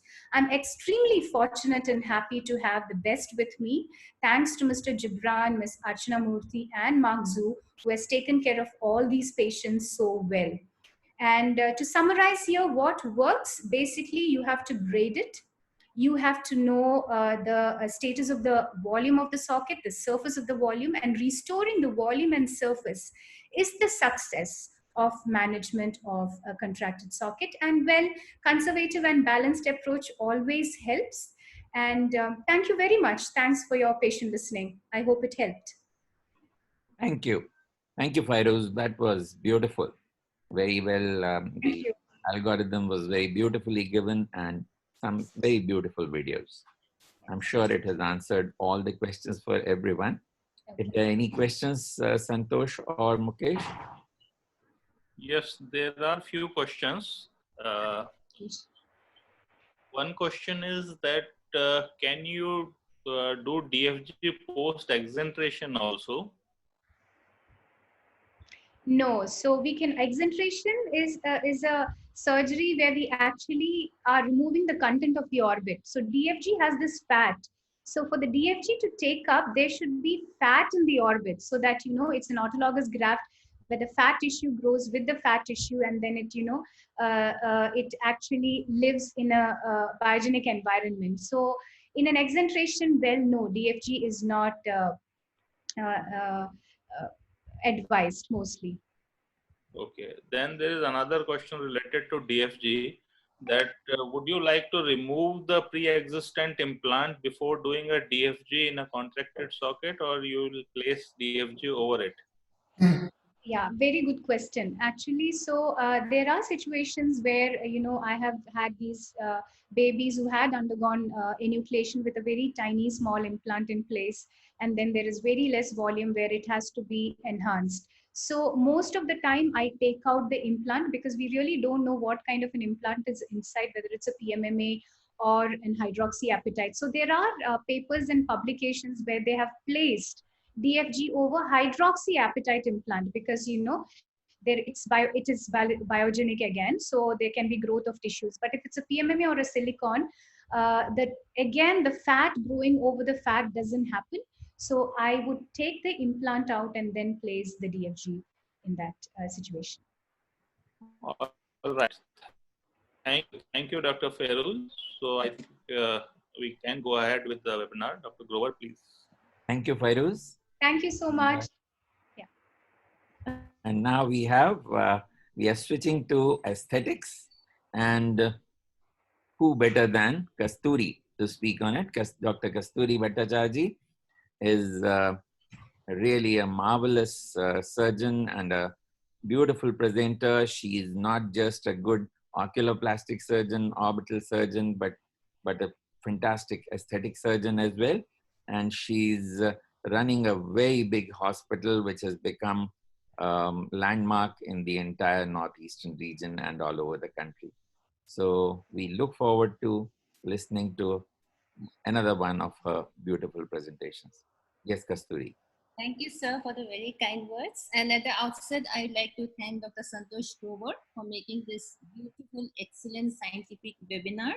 Many thanks to Microlabs and also to Oculoplastics Association of India, my chair here, Dr. Grover, and co-chair, Dr. Usha, and Mukesh being the secretary, and all the national and international participants here today. So I'll be talking on what works best for upper eyelid blepharoplasty. Am I audible? Yes, you are. And my slides? Very much, very clear.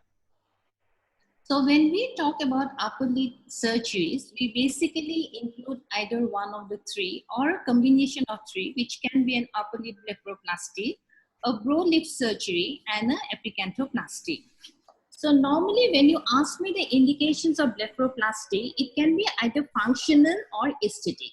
When I talk about functional, it can be an indication for epiblepharon, indication for dermatochalasis, and lateral hooding.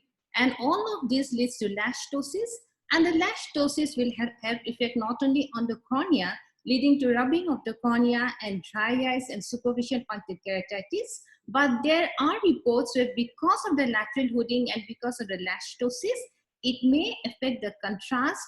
It may lead to high order aberration, basically the spherical aberration and the coma, and also it decreases the temporal field of vision.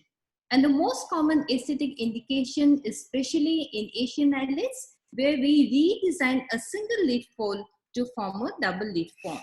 So this is what I was mentioning. Because of the lateral hooding and the lash ptosis, we get the SPKs.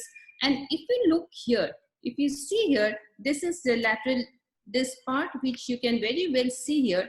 And this lash ptosis is touching the cornea, and you can see the superficial.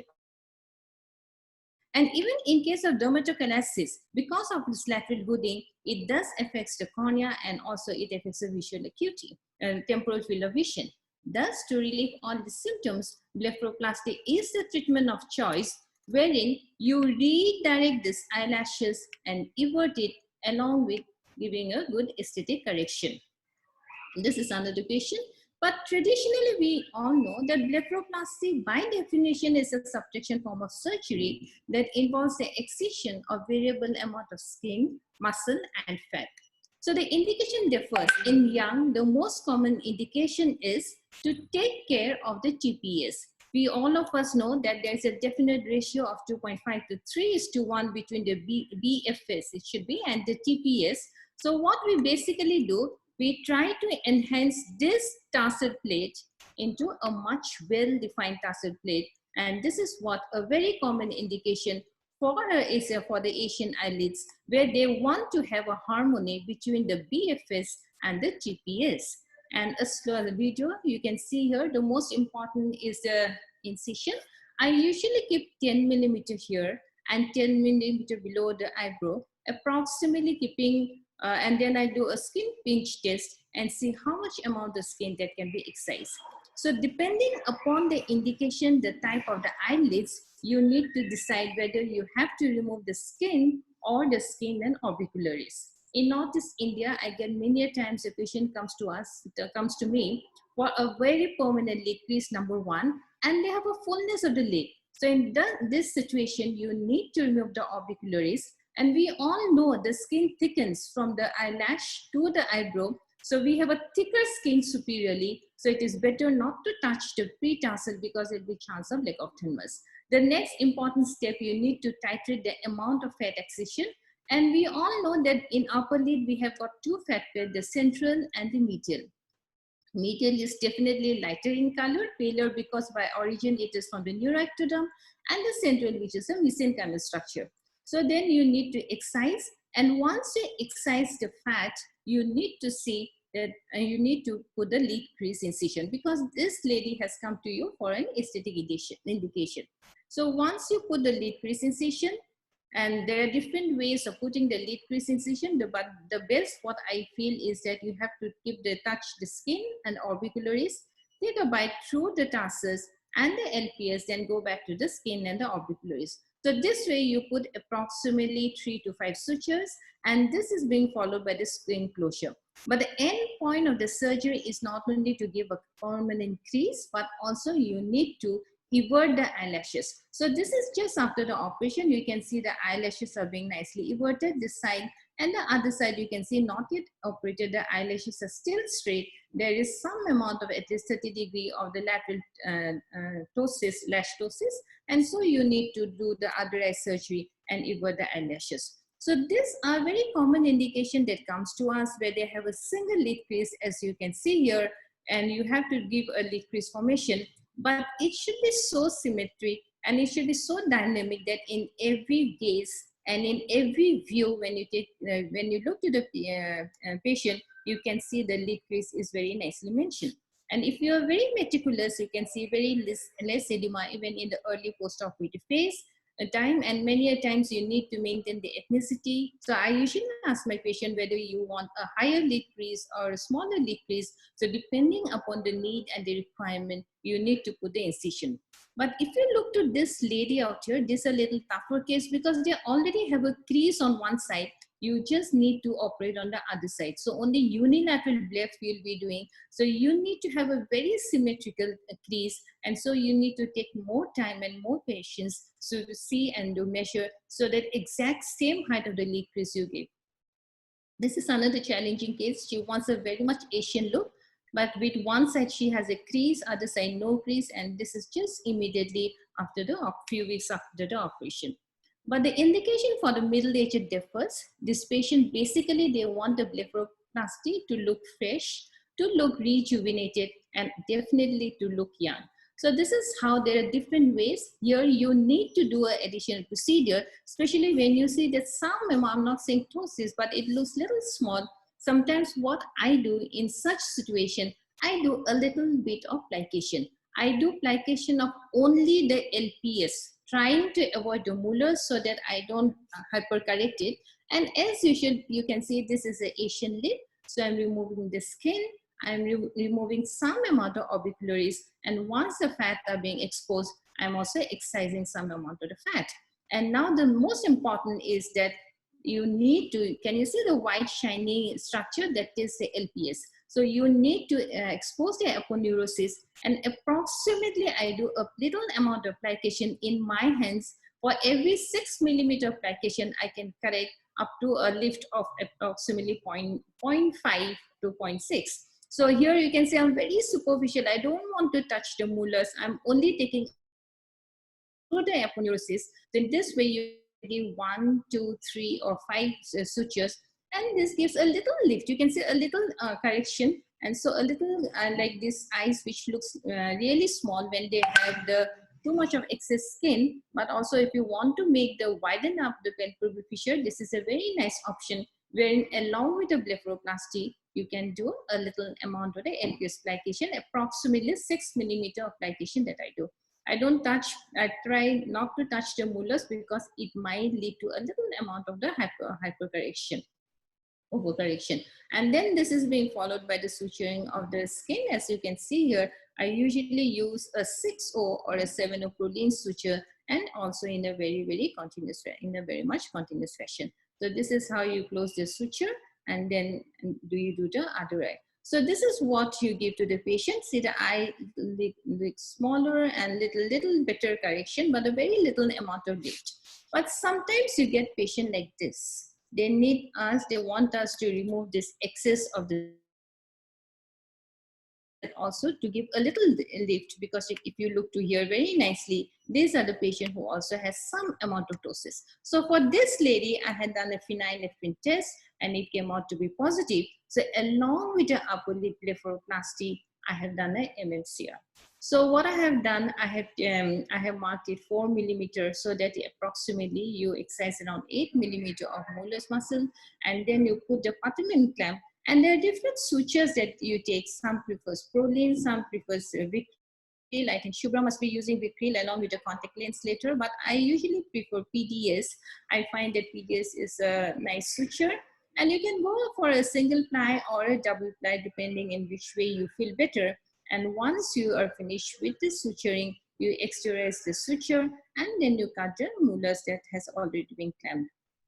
So this is very commonly, very often, I usually, additionally, I do with some upper lid blepharoplasty patient, especially in elderly patient who comes to us with minimum amount of ptosis, and in case if the phenylephrine test is positive. So this is a lady which you can see, it appears a little bit of overcorrection because this is, I think, 3 or 4 days after the operation.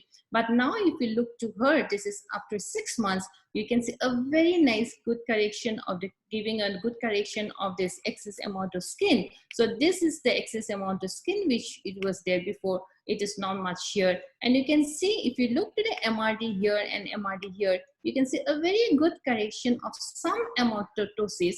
And the best part is that if you look into the different gaze, like this is in the lateral view in the 45 degree, 90 degree, and also if you look centrally, you can see that it has corrected definitely the ptosis, and also it has removed the excess amount of skin, and also it has given a very natural look. But what are the difficult case? These are the difficult case which really comes with great lateral droopy hood. And this is a very interesting paper which I have attended in the AP Sophos meeting in 2016. You can see that how the skin thickens from the lash to the eyebrow. It thickens, it is quite thick superiorly, which I have already mentioned. And this McCount has very nicely mentioned the mechanics of the droopy hood. He mentioned that it is like that of the curtain rods, which has loosened, that had fallen, and that has caused folding of the skin. And there are numerous causes to it, but I feel that this is the best way in such droopy hood. I change my lateral part, I mean the pattern of the incision laterally, wherein I usually prefer to give a W incision. So you see this patient a so difficult type of patient. So here in this type of patient, laterally I give a W incision when I do my blepharoplasty, and this is the result you see. This is the preoperative, where you can take care of this lateral part by making a lateral W, and this is before and after the surgery. Adequately good correction of the lateral hooding that you can see. And like this lady also, if you can see here, like this is so much of lateral hooding, and if you look to here, she also has got this lash ptosis, and this is with the W lateral incision. You can see the lash ptosis got corrected and the lateral hooding also got corrected. And sometimes in some patient where we find if the lateral hooding is not very high, but they want the additional amount of lifting, I do an internal bropexy, which many of you must be doing. I usually do with 5 or 6 of Prolene. And what is the main concept is that this groove and the suborbicularis tissue, you need to stitch it, lift it to an upper height, approximately 10 millimeter above the orbital rim. So this is how we do lateral bropexy, and these are the results. But this I usually do not do for very heavy lid, but comparative in moderate lids. In a very heavy lid, you can see the results may not be so good as compared to this lady, where the lid was not so heavy, the result is much better. As I have already mentioned that sometimes with blepharoplasty, we have to do an epicantoplasty, and depending upon the grade of epicantoplasty, we usually decide, sorry, my voice is coming here, we usually decide the different techniques. This is a Y-plasty where you first make the incision in the form of a Y, and then you suture it in the form of a V, I'm going fast, and then पूरा this is, and इतना then you ज्यादा था मतलब जिधर sorry, my voice वो तो पूरा background voice is coming. My son is giving me, okay, and then you suture it.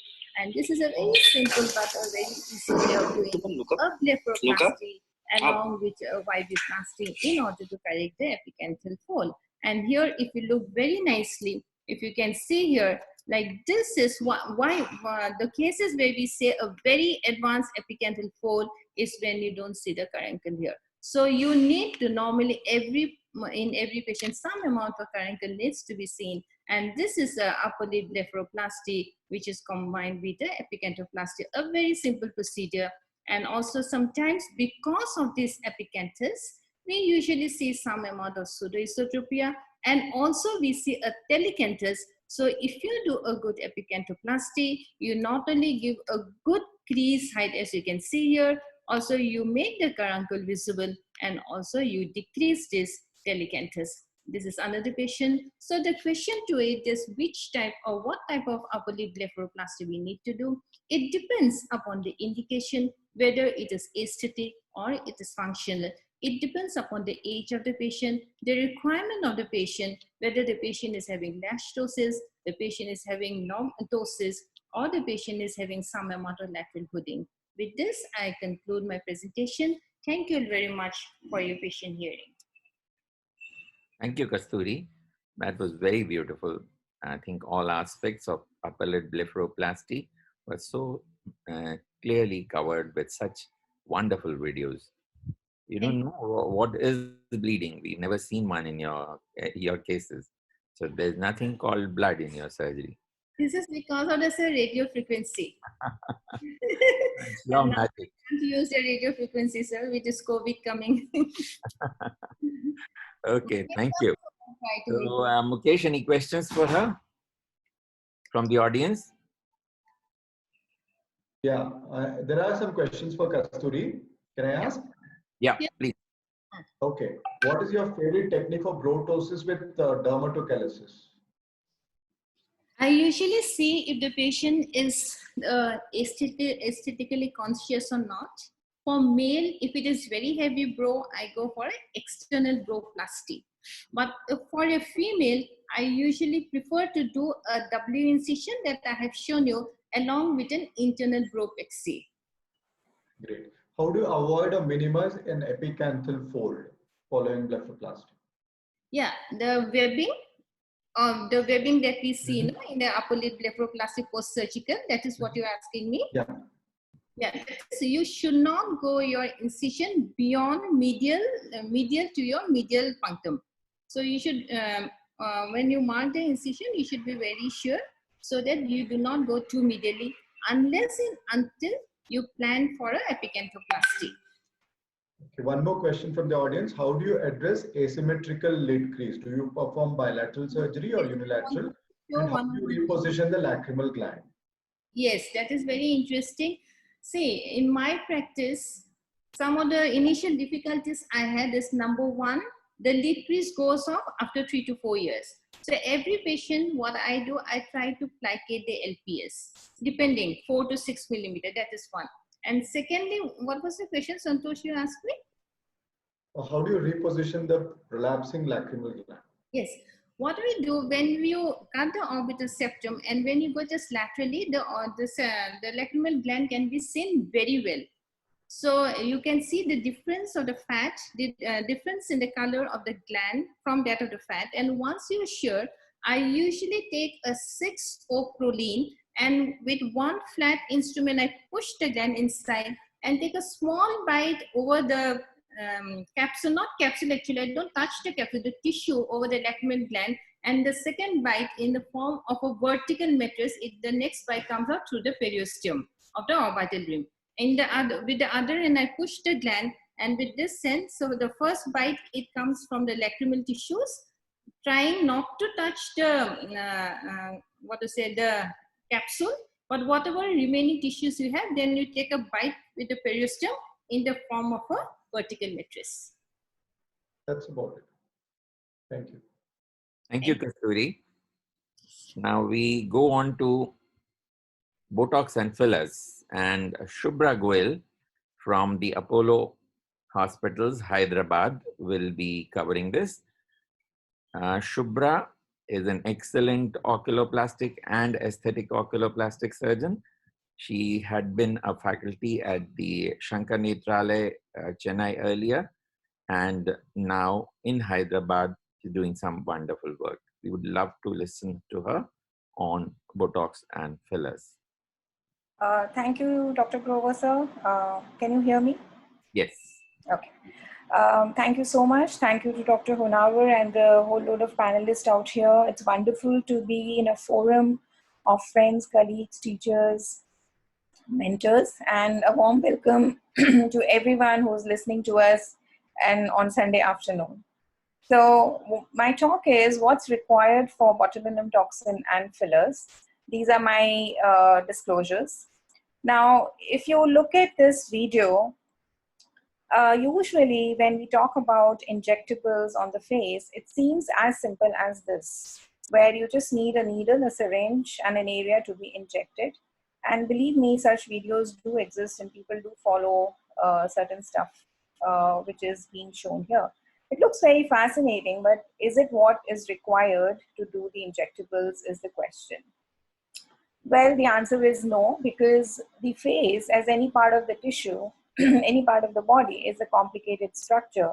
And it is mandatory for all of us to understand the anatomical landmarks and the understanding before we jump into doing such injectables. So according to me, what is required for injectables are these P's, which is the patient, product, protocols and preparation, physician, and most importantly, patients in practice. Now, who are the patients who are eligible for such injectables? Now, in my practice and in my ideology, practically all of them, because there is none who wouldn't require injectables to kind of mask off what is not required. Now, if you look at the raisins and grapes, obviously raisins are much healthier and that's what we prescribe. But, you know, what is more fascinating to look at and it's much more attractive is grapes. So in aesthetic practice, what we intend to do is to balance the, protocols or the techniques to give something which is beautiful, but at the bottom line, maintaining the standard protocols and the safety measures. Now, these are certain pictures which are randomly picked up during my years of practice, which are some of my known patients, colleagues, family, friends, and secretaries, just to elaborate on what kind of patients can present to us. Now, mind you, when I'm talking about this I'm not talking about the general conception that the aesthetic medicine or surgery is only for the so-called page 3 personalities or for the rich and famous. It is indeed applicable to each and every one of us who belongs to different strata of societies and different professional backgrounds. So this is a young girl. If you look at her face, there are a trillion indications where she needs injectables. Now, I'm not going to touch upon the surgical indications in each of one of them, but all these patients are the potential injectable clients where you can correct each and every feature, modify each and everything which is not acceptable to the patient or to you as a physician. And the indication list will go on. So each and every face which you look here is an ordinary face which comes to our clinic or walks into our clinic and can be made into a better version of itself. Now, some of the faces may require surgical and non-surgical treatments.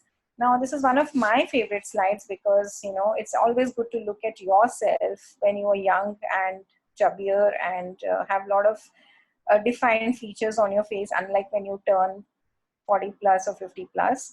But if you look at the face, it's always a good idea when you look at the patient or a client of yours to look at all the older pictures, because some of the features, and as I'm going to elaborate on my pictures, is always been there. And if you want to chase and correct those features, you'll never get realistic outcomes. So if you look at my face, this is when I was around 4 years old.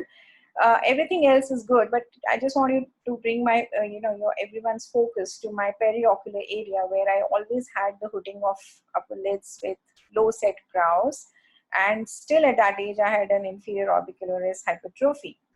Now this is it's not a realistic picture because this is all masked with photoshopping during the matrimonial days, where you see a perfect aesthetic face popping out there. And this is what kind of, creates an unrealistic expectation, result outcomes among patients. And this, I always show to my patients that this is what is not achievable unless you have a pre-existing face like that.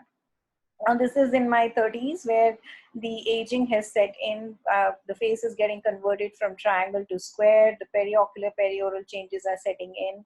The eyebrows, if you can see, there is an asymmetry. One is higher, one is lower, and so on and so forth.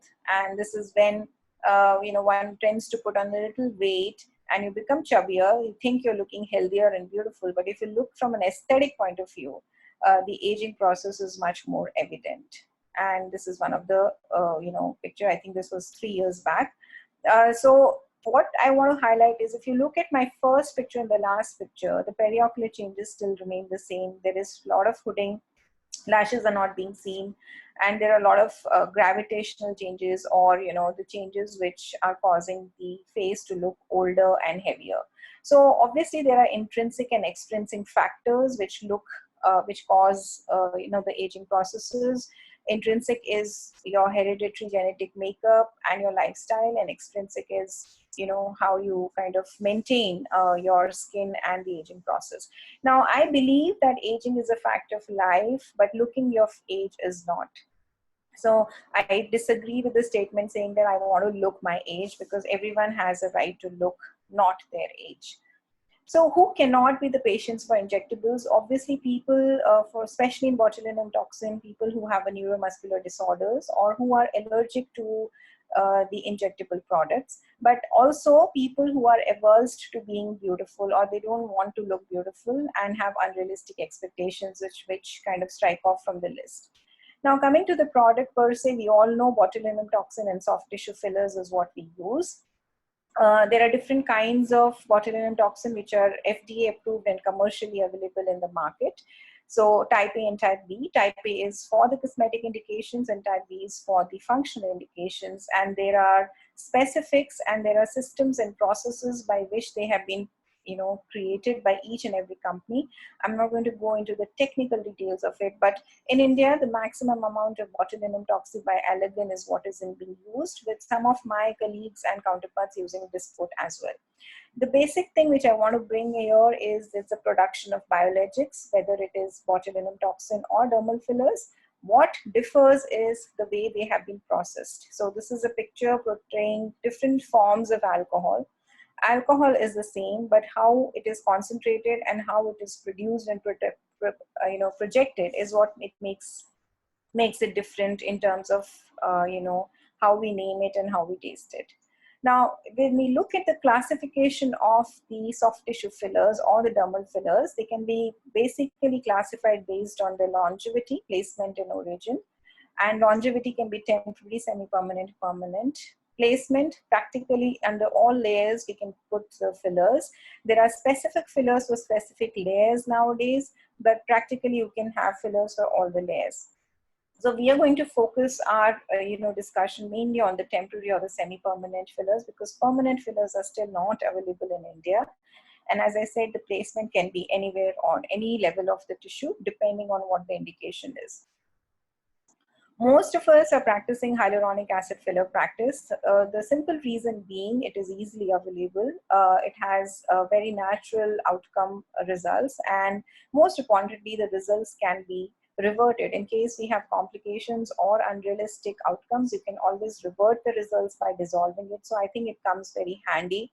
And they have a range of products which can work, as I said, on each and every layer, starting from your skin hydration to the foundation of the pillars or the bone, where you can literally lift up the ligaments which support the facial tissue. Now, protocols. Coming to protocols, it's not in the context of this talk that I can take you through all the protocols when it comes to botulinum toxin fillers, but I'll try to cover as much as possible in very quickly. I think this slide, kind of summarizes that we need to have a preparation before we do in terms of not only consultation counseling, but consent and explanation. and some of the tools which are really, really must, and all the aseptic precautions. Now, mind you, the dermal filler for most importantly has been labeled as a medical device. So it has to have all the precautions and safety measures as we do for any surgical procedure. And if it is not done according to that, and you end up in a complication, that's where the problems would set in. Now, there are certain recommendation and consensus on how to reconstitute botulinum toxin. I mean, most of us know how to reconstitute it, but just want to bring your attention to 2 points: that it doesn't matter whether you use a preserved or a non-preserved normal saline, because the papers have proved that it really doesn't matter. A word of caution: please don't reconstitute with distilled water or tap water, and nothing will happen to the efficacy of the botulinum toxin, but the pH would change and it would be extremely painful procedure, which is otherwise a painless procedure. Now, after reconstitution, 4 hours is what is recommended, up to 6 hours if you are at 4 degrees Celsius. And I personally don't go beyond 6 weeks because, personal experience has shown that longevity does go down, and it's better not to use the product beyond 6 weeks as per the recommendations. Dilution nomograms can vary as per the physician who wants to do according to their own nomograms. I usually use 2.5 mil dilution with the normal saline. Now, there are certain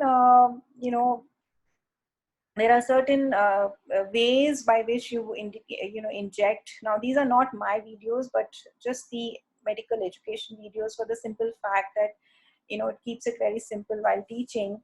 Now, there is a rule and there is a paper out there where the forehead, glabella, and the periocular area, the doses, it has been found that there are fixed doses which works with the optimum doses which are best to give the best results, which is 24, 20, 24, and 20. So that what I mean is 20 units on the forehead, 24 on the glabellar complex, and 20 on the crow's feet. The main tip and trick here is that always ask the patient to animate, feel where the muscle mass is, inject into the muscle belly. Don't chase the rhytides or the wrinkle. There are different techniques, methods, and patterns which can be followed. And I personally don't stick to any particular single pattern because each patient is different. A word on Spock deformity, which can happen for the simple reason that the lateral part of the frontalis has not been injected, and we have kind of paralyzed the middle part of the frontalis, and the glabella is still overacting. And this can be corrected by just giving tiny shots of around 1.5 to 1 unit on the maximum amount of frontalis overaction which is present. Now, glabella is a complex which is not so easy for beginners, but the thing which has to be remembered that we are targeting 2 muscle groups, which is procerus and corrugator muscle complex. Corrugator muscle complex has a superficial and a deep head, so we need to target all the heads, the deep and the superficial, and procerus. And as I mentioned, 24 units is the gold standard units which we are using nowadays. The depth of injection matters on the depth of the muscle. Procerus is a superficial muscle, corrugator has a superficial and deep, so we need to maintain those depths. Orbicularis is an easy peasy indication because as surgeons we know where it exists. It's a muscle which is just lying under the skin, so we just follow the crow's feet pattern, which is from mild to severe, and we maintain our injections on the outer part of the lateral orbital rim. The mistake which is often done is to chase the wrinkle and come closer to the to the lateral canthus, because that's not where we want to inject. We want to keep our injections more lateral because we want to cover the orbital fibers of the orbicularis on the lateral side. So now coming to fillers, again, when we talk about periocular fillers, now there are different protocols to it, and it is not easy for me to cover it in this short span of time. But what I want to target and talk about is that when we treat the tear trough or the periocular area, it's not only tear trough or the depressions which you see all along, it is actually treating the lid cheek junction along with the temple area and the brows. Now, the temple and the brow is an advanced indication and injectors technique. So let's not get into it, but the marks which you see on the screen is basically the areas. The medial most is your tear trough area. Just below that is the malar hypoplasia, which needs to be corrected to lift up that tear trough, and then the periocular hollows. Arrangement of facial layers, I always compare it to a sandwich or a burger where each layer has its own significance. We need to know the depth and the constitution of it and go accordingly. We all are following now the MD code, standardized MD codes technique, which has been very, very handy and standardized for us to apply while injecting. Now there can be variations, modifications, and changes as per the injector. But what you see on the screen is basically the three important points, which is the TT1, TT2, and TT3, which is the medial, central, and lateral tear trough points, which basically takes care of the tear trough deformity. But along with that, as I mentioned in my previous picture, we need to correct the malar hypoplasia and the lateral orbital rim hollow.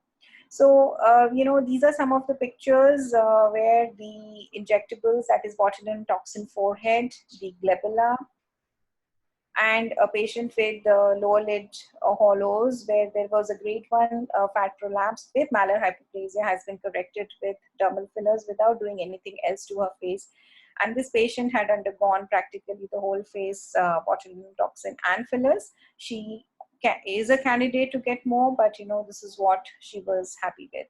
Now, coming to physician, I think it's very important to understand that we as physicians need to be trained in that, because these are the real case scenarios where patients have had developed complications, best of the hands, including blindness cases. So it is very important to have the training and also to be treated by the right physician who has the in-depth knowledge about injectables. Because complication rates can be there, especially with dermal fillers. And these are some of the patients which are injected in the wrong plane by the wrong product. And this is what we can land up with. Patience and practice is the key to any procedure, and the most complicated skill is to be simple, is what I always tell. So this is a field, the aesthetic field is a field of practice, patience, and also why I say patience is because one patient comes in, it's not only counseling, but repeated counselings, time after time. And if you can buy them out with that, they stay your patients forever. So thank you very much. Thank you, Shubhra. That was a superb presentation. We all enjoyed it. Santosh? Yeah, there are a couple of questions. Yeah, Shubhra, one question is that if you're a low volume Botox practitioner, how do you store Botox and for how long once you dilute it? Sir, sorry, can you repeat it again, please? If you're a low volume Botox injector, how long can you store it once it is diluted, and how do you store it? So the low volume injectors, what I would recommend is that collect your patients for a single day in your practice, because the injectable, the material can actually get, wasted, and not beyond 6 weeks is what I would recommend.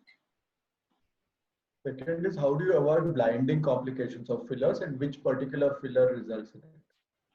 So practically all fillers can lead to blindness, because blindness happens when the injectable has been given intravascularly and there is a retrograde or an antegrade flow into the ophthalmic artery.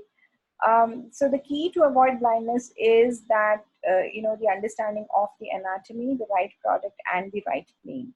And the areas which are red flags, so we call the central zone, which is your glabella, your nose, to an extent tear deformity, and nasolabial folds at the red zone areas where the maximum cases of blindness can occur. Thank you, Santosh. Thank you, Shubhra.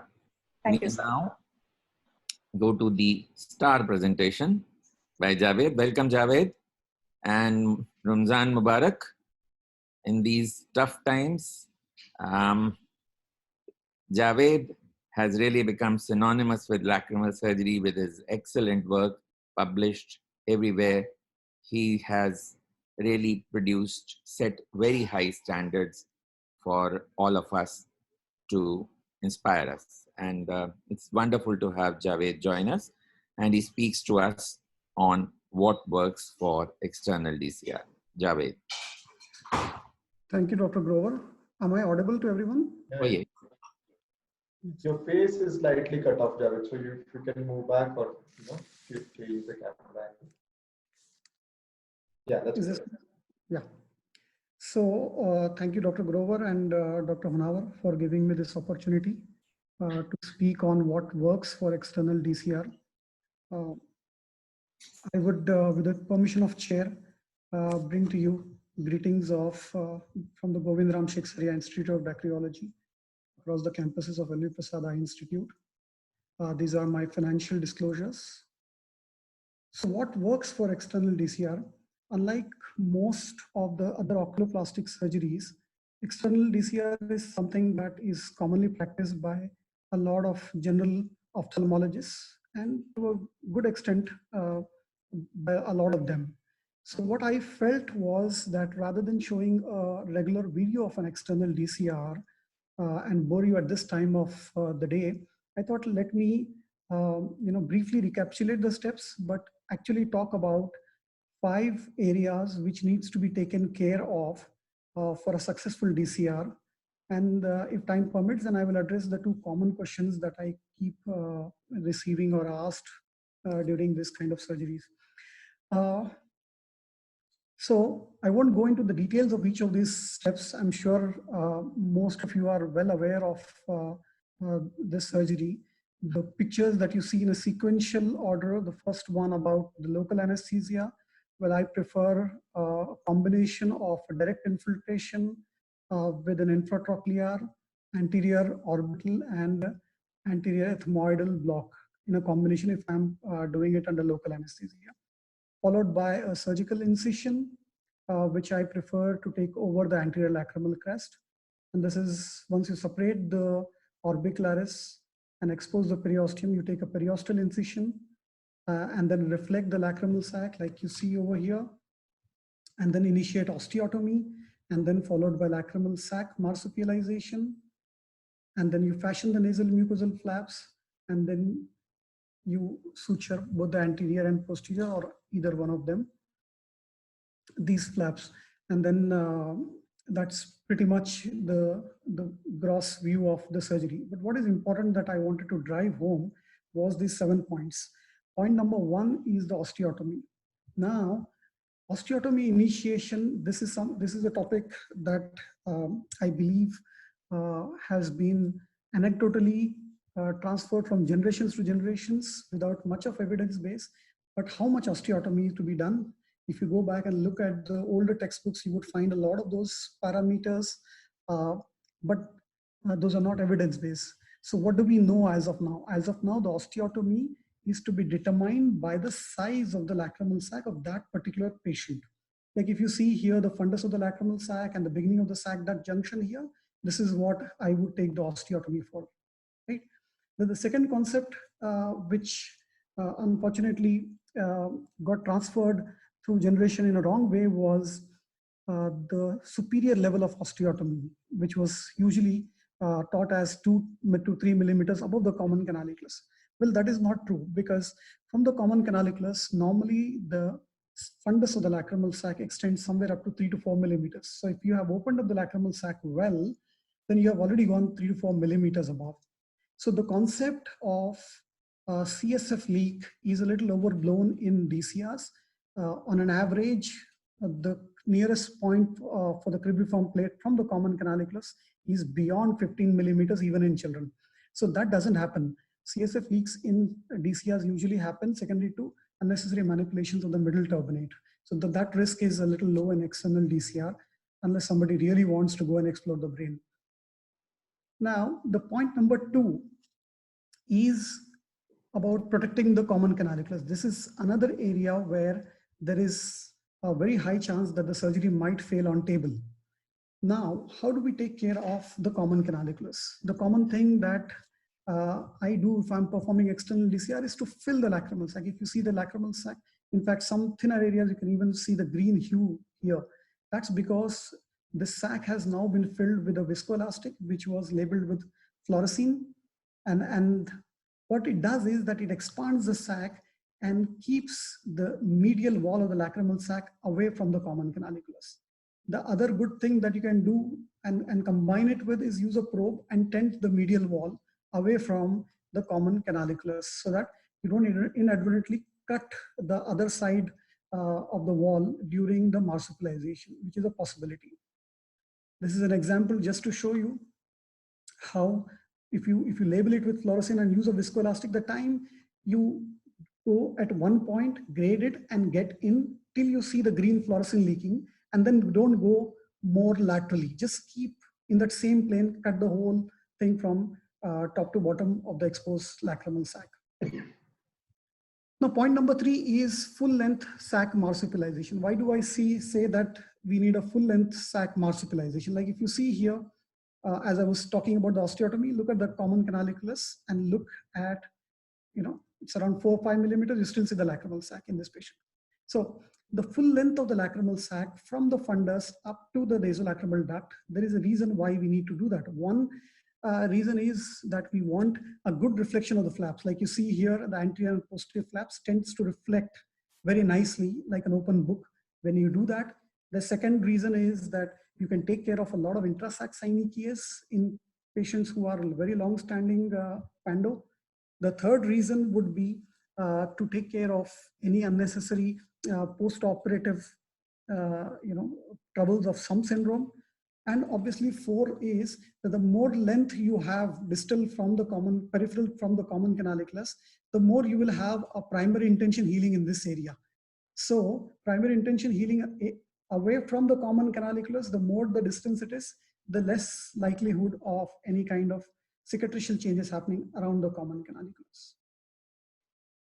Point number 4, which I feel is important, is you should doubt yourself in case you find a distal canalicular obstructions or a CC obstruction during your DCR or in the pre-op evaluation. Most of these common canalicular obstructions are not common canalicular obstruction, and we unnecessarily land up refining and messing up the surgery. So just to show you an example of, there are 2 reasons why you should doubt yourself and be more careful if you find a CC obstruction. Number 1 is because the common canalicularis has an obtuse angle when entering the lacrimal sac. That's one thing which is well known. The second aspect is, look at this patient, right? So this is the common canalicularis. The probe has exited the common canalicularis, but what it is doing, it is touching something. And this is called as CLS-MF, canalicular lacrimal sac mucosal fold. This is the posterior flap, and this is the common canalicularis. And look at this. So this is the anterior 270-degree fold. There are 6 variants of this one, which is not necessary to remember. But what is important to know is that the time if your probe is hitting a soft stop in the distal area, lift the flaps and carefully examine the common canalicular area, because you might find something. And you just need a little direction manipulation to just come out rather than refining that area.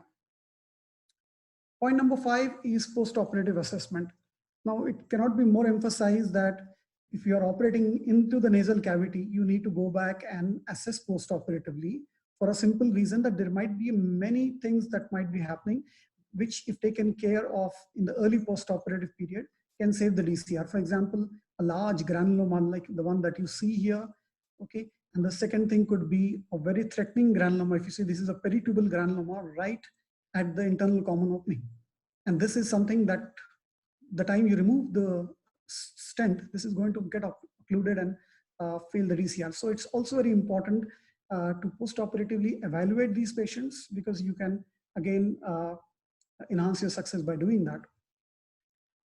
Point number 6 is mitomycin C. Now, over the last 6-7 years, we have been constantly publishing both fundamental as well as clinical evidence of the use of mitomycin C in DCRs.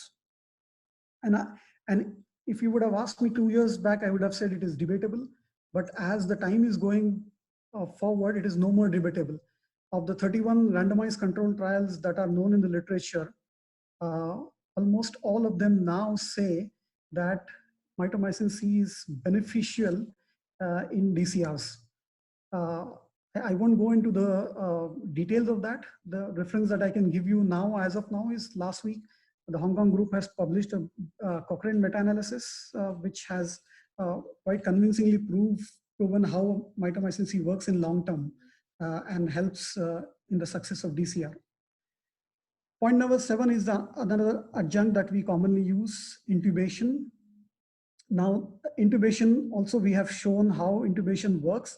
There are now recent meta-analysis, there are 4 of them, and the difference that they are now showing among randomized control trials is almost to the tune of 5% between those which were intubated and those which were not intubated.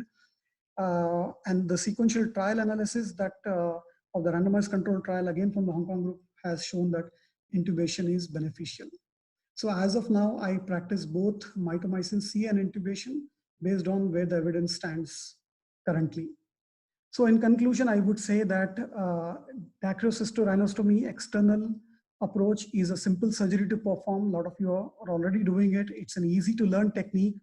And there are a lot of fantastic cadaver training and live patient training that's happening for this surgery. And if you learn it well, it has very high success rates. Thank you so much for listening to me. Thank you, Javed. That was wonderful. Really useful pearls based on evidence. Now, Javed, in a routine primary acquired nasolacrimal duct obstruction, would you suggest the use of intubation and mitomycin C in a primary surgery? So if you ask me a question, and then if we want to be a devil's advocate, we can argue it from the other side also. But how I'm looking at it is, like, for example, if it is mitomycin C, if you pull the whole data from all the meta-analysis, 1,370 plus cases of randomized, which underwent randomized control trials overall, those for endoscopic DCRs and transcanalicular have shown little onto the favorable side. External has shown on the on the line, neither benefit, neither harm. But then out of those 1371, there has been only one case which has documented as a complication, which cannot be attributed to mitomycin C. So as of now, when we know that it is going towards, it's favoring mitomycin C without any complications, I would prefer to use that one. And personally, in my practice, I do use it for primaries also. What about silicone intubation? Well, silicone intubation does not have as much evidence as mitomycin C in terms of fundamental sciences, but the recent meta-analysis in the Canadian journal last year has shown a difference of 5%. That's quite strange. This actually validated what Kelvin Chong from Hong Kong had published a randomized control trial long back, which showed similar difference, but was always thrashed because the power of the study was not enough. But the Cochrane reviews now have started showing that there is a definite benefit even in primary DCRs. Okay, so the very fundamental question, right. The status in, what is the evidence, what does the evidence say for external DCR versus the endonasal DCR? The status as of today. As of today, in short term, both of them are equally good. In long term, endoscopic tends to score over the external if you follow the patient beyond 48 months. Mm-hmm. Endoscopic is scoring over external as of now. Okay. Obviously, that was not the case if you look at a decade ago. But obviously, because of the refinement of both the techniques as well as taking care of a lot of things, like I showed you CLSMF during the surgery, the success over long term is showing to be better with endoscopic now. Okay, one last question before I hand over to Santosh for his questions from the audience. Two flaps versus just the anterior flaps in external DCR. Well, again, if you look at, there are two meta-analysis on that aspect, which says, both of them say that it doesn't make a difference if you suture only the anterior flaps versus anterior and posterior flaps. But my belief is that you should do both. And if the posterior flaps look a little cumbersome, you can take a H-shaped incision and allow both the nasal mucosal flaps and the lacrimal, the posterior I'm talking about, to fall to each other. That happens because of the gravity, and just connect them up. The reason being is that you would like to have a mucosa to mucosa approximation and primary intention healing all around. So physiologically, it would be better to approximate that. But as far as the outcomes are concerned, the two meta-analyses have not shown any difference. Okay, one last question. What are your 3 gems for a pediatric DCR? Well, for pediatric is a very special consideration. Pediatric, the three Gs I would say is to be sure, like I keep saying that don't have to worry about CSF leak in adults. That is not for children. For a simple reason that the skull base is very low, point of common canaliculus for children, number one. The second thing is that manipulating medial turbinate in children leads to the CSF leak just because the ethmoidal lamella is very weak and non-ossified in children. And the third thing is the vertical nasal height or vertical nasal index in a child is much shorter. So if you are ever evaluating a child internally, you would find that the axilla of the middle turbinate is very high, almost near the roof. And that might make us to take incisions somewhere very high, which should not be done. It's just that the vertical nasal height index is shorter. That's why the middle turbinate appears here. So what I would suggest for pediatric DCRs is that it's a good idea to be very comfortable with an external DCR in adults before we move on to pediatrics. And what modifications to make, if any? Modification, as I said, do not go higher up in taking the nasal mucosal incision. Again, for two reasons. One, it's very near to the roof. Second thing is that children tend to develop a little bit of anosmia while doing that one. So it's always better when, even if you're doing an external DCR, like we reflect it very high, the nasal mucosal flap, don't do that much. Just be somewhere 3/4 of what we would have normally done. So that is one thing. Second thing is to use pediatric instruments. There are a good amount of pediatric instruments, including pediatric dilators, pediatric punches. With an external DCR, pediatric punch does not matter much because most of the external DCRs have all this range of sets from millimeter to 4 millimeters. So that's not much of a problem. But for endoscopically, you need a little different instrumentation. Thank you, Javed. That's been very educative. Now we will have audience questions from Santosh. Right.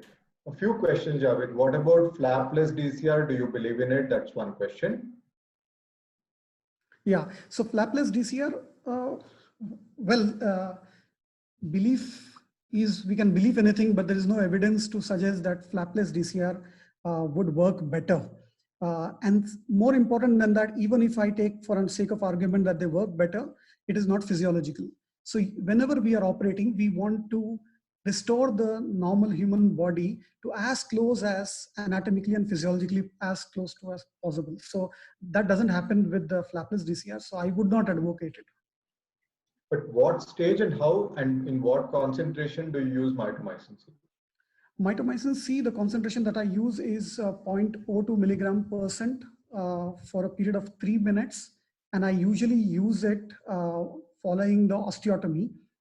It's important to remember that mitomycin C should be used around the edges of the ostium rather than on the lacrimal sac. It does not have any effect on the lacrimal sac or the internal parts of the lacrimal sac per se. So it's always should be at the mucosal edges of the ostium.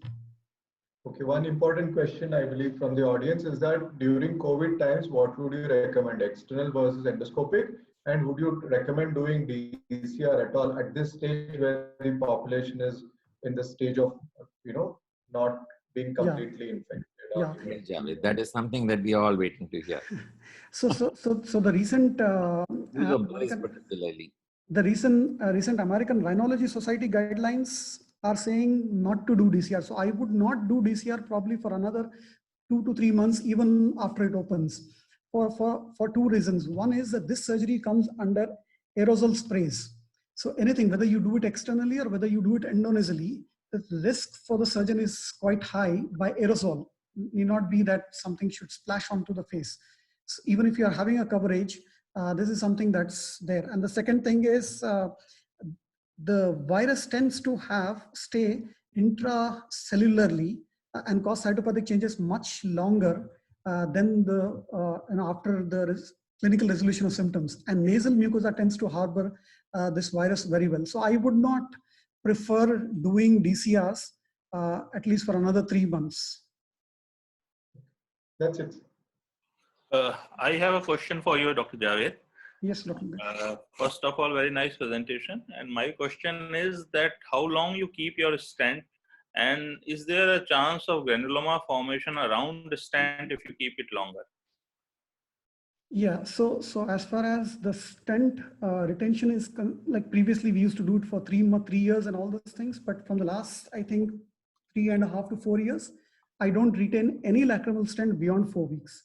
There are two reasons for that. Number one is if when we serially looked at the endoscopic ostium healing process, both at a fundamental level and clinical level, we found that the ostium healing usually completes by 3 weeks. And the shrinkage of the ostium does not happen by 4 weeks, beyond 4 weeks. So the previous concepts that the ostium used to shrink quite a bit does not hold true beyond 4 weeks. Whatever has to happen will happen in the first 4 weeks.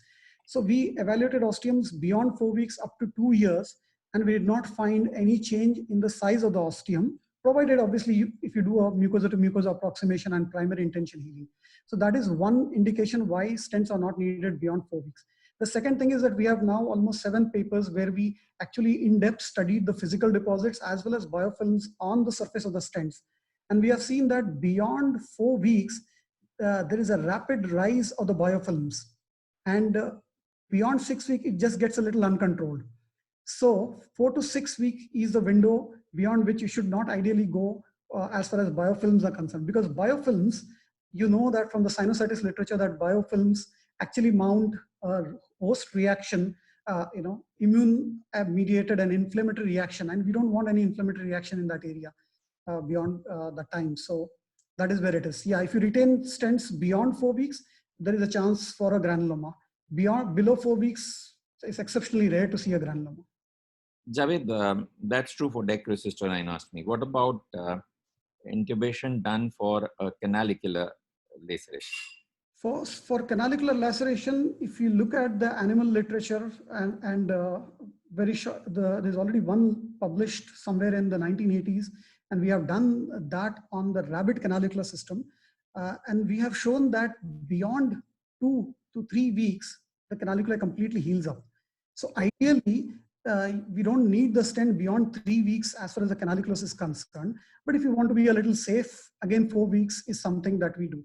But as far as monocas are concerned, we have found that the biofilms actually develop in the ampullary region with the use of monocas, and they tend to retain even after you remove the monocas. So I would not prefer beyond 4 weeks, even for canalicular laceration. That's great. Javed, one question. Hi, Vikas Yes, here. yes, Vikas. So, Javed, DCRs you said not to preferably be done for next 3 months, but what about dacrocystectomies? Because we are not exposing the nasal mucosa there. Yeah. Cystectomy you can do, there is no contraindication.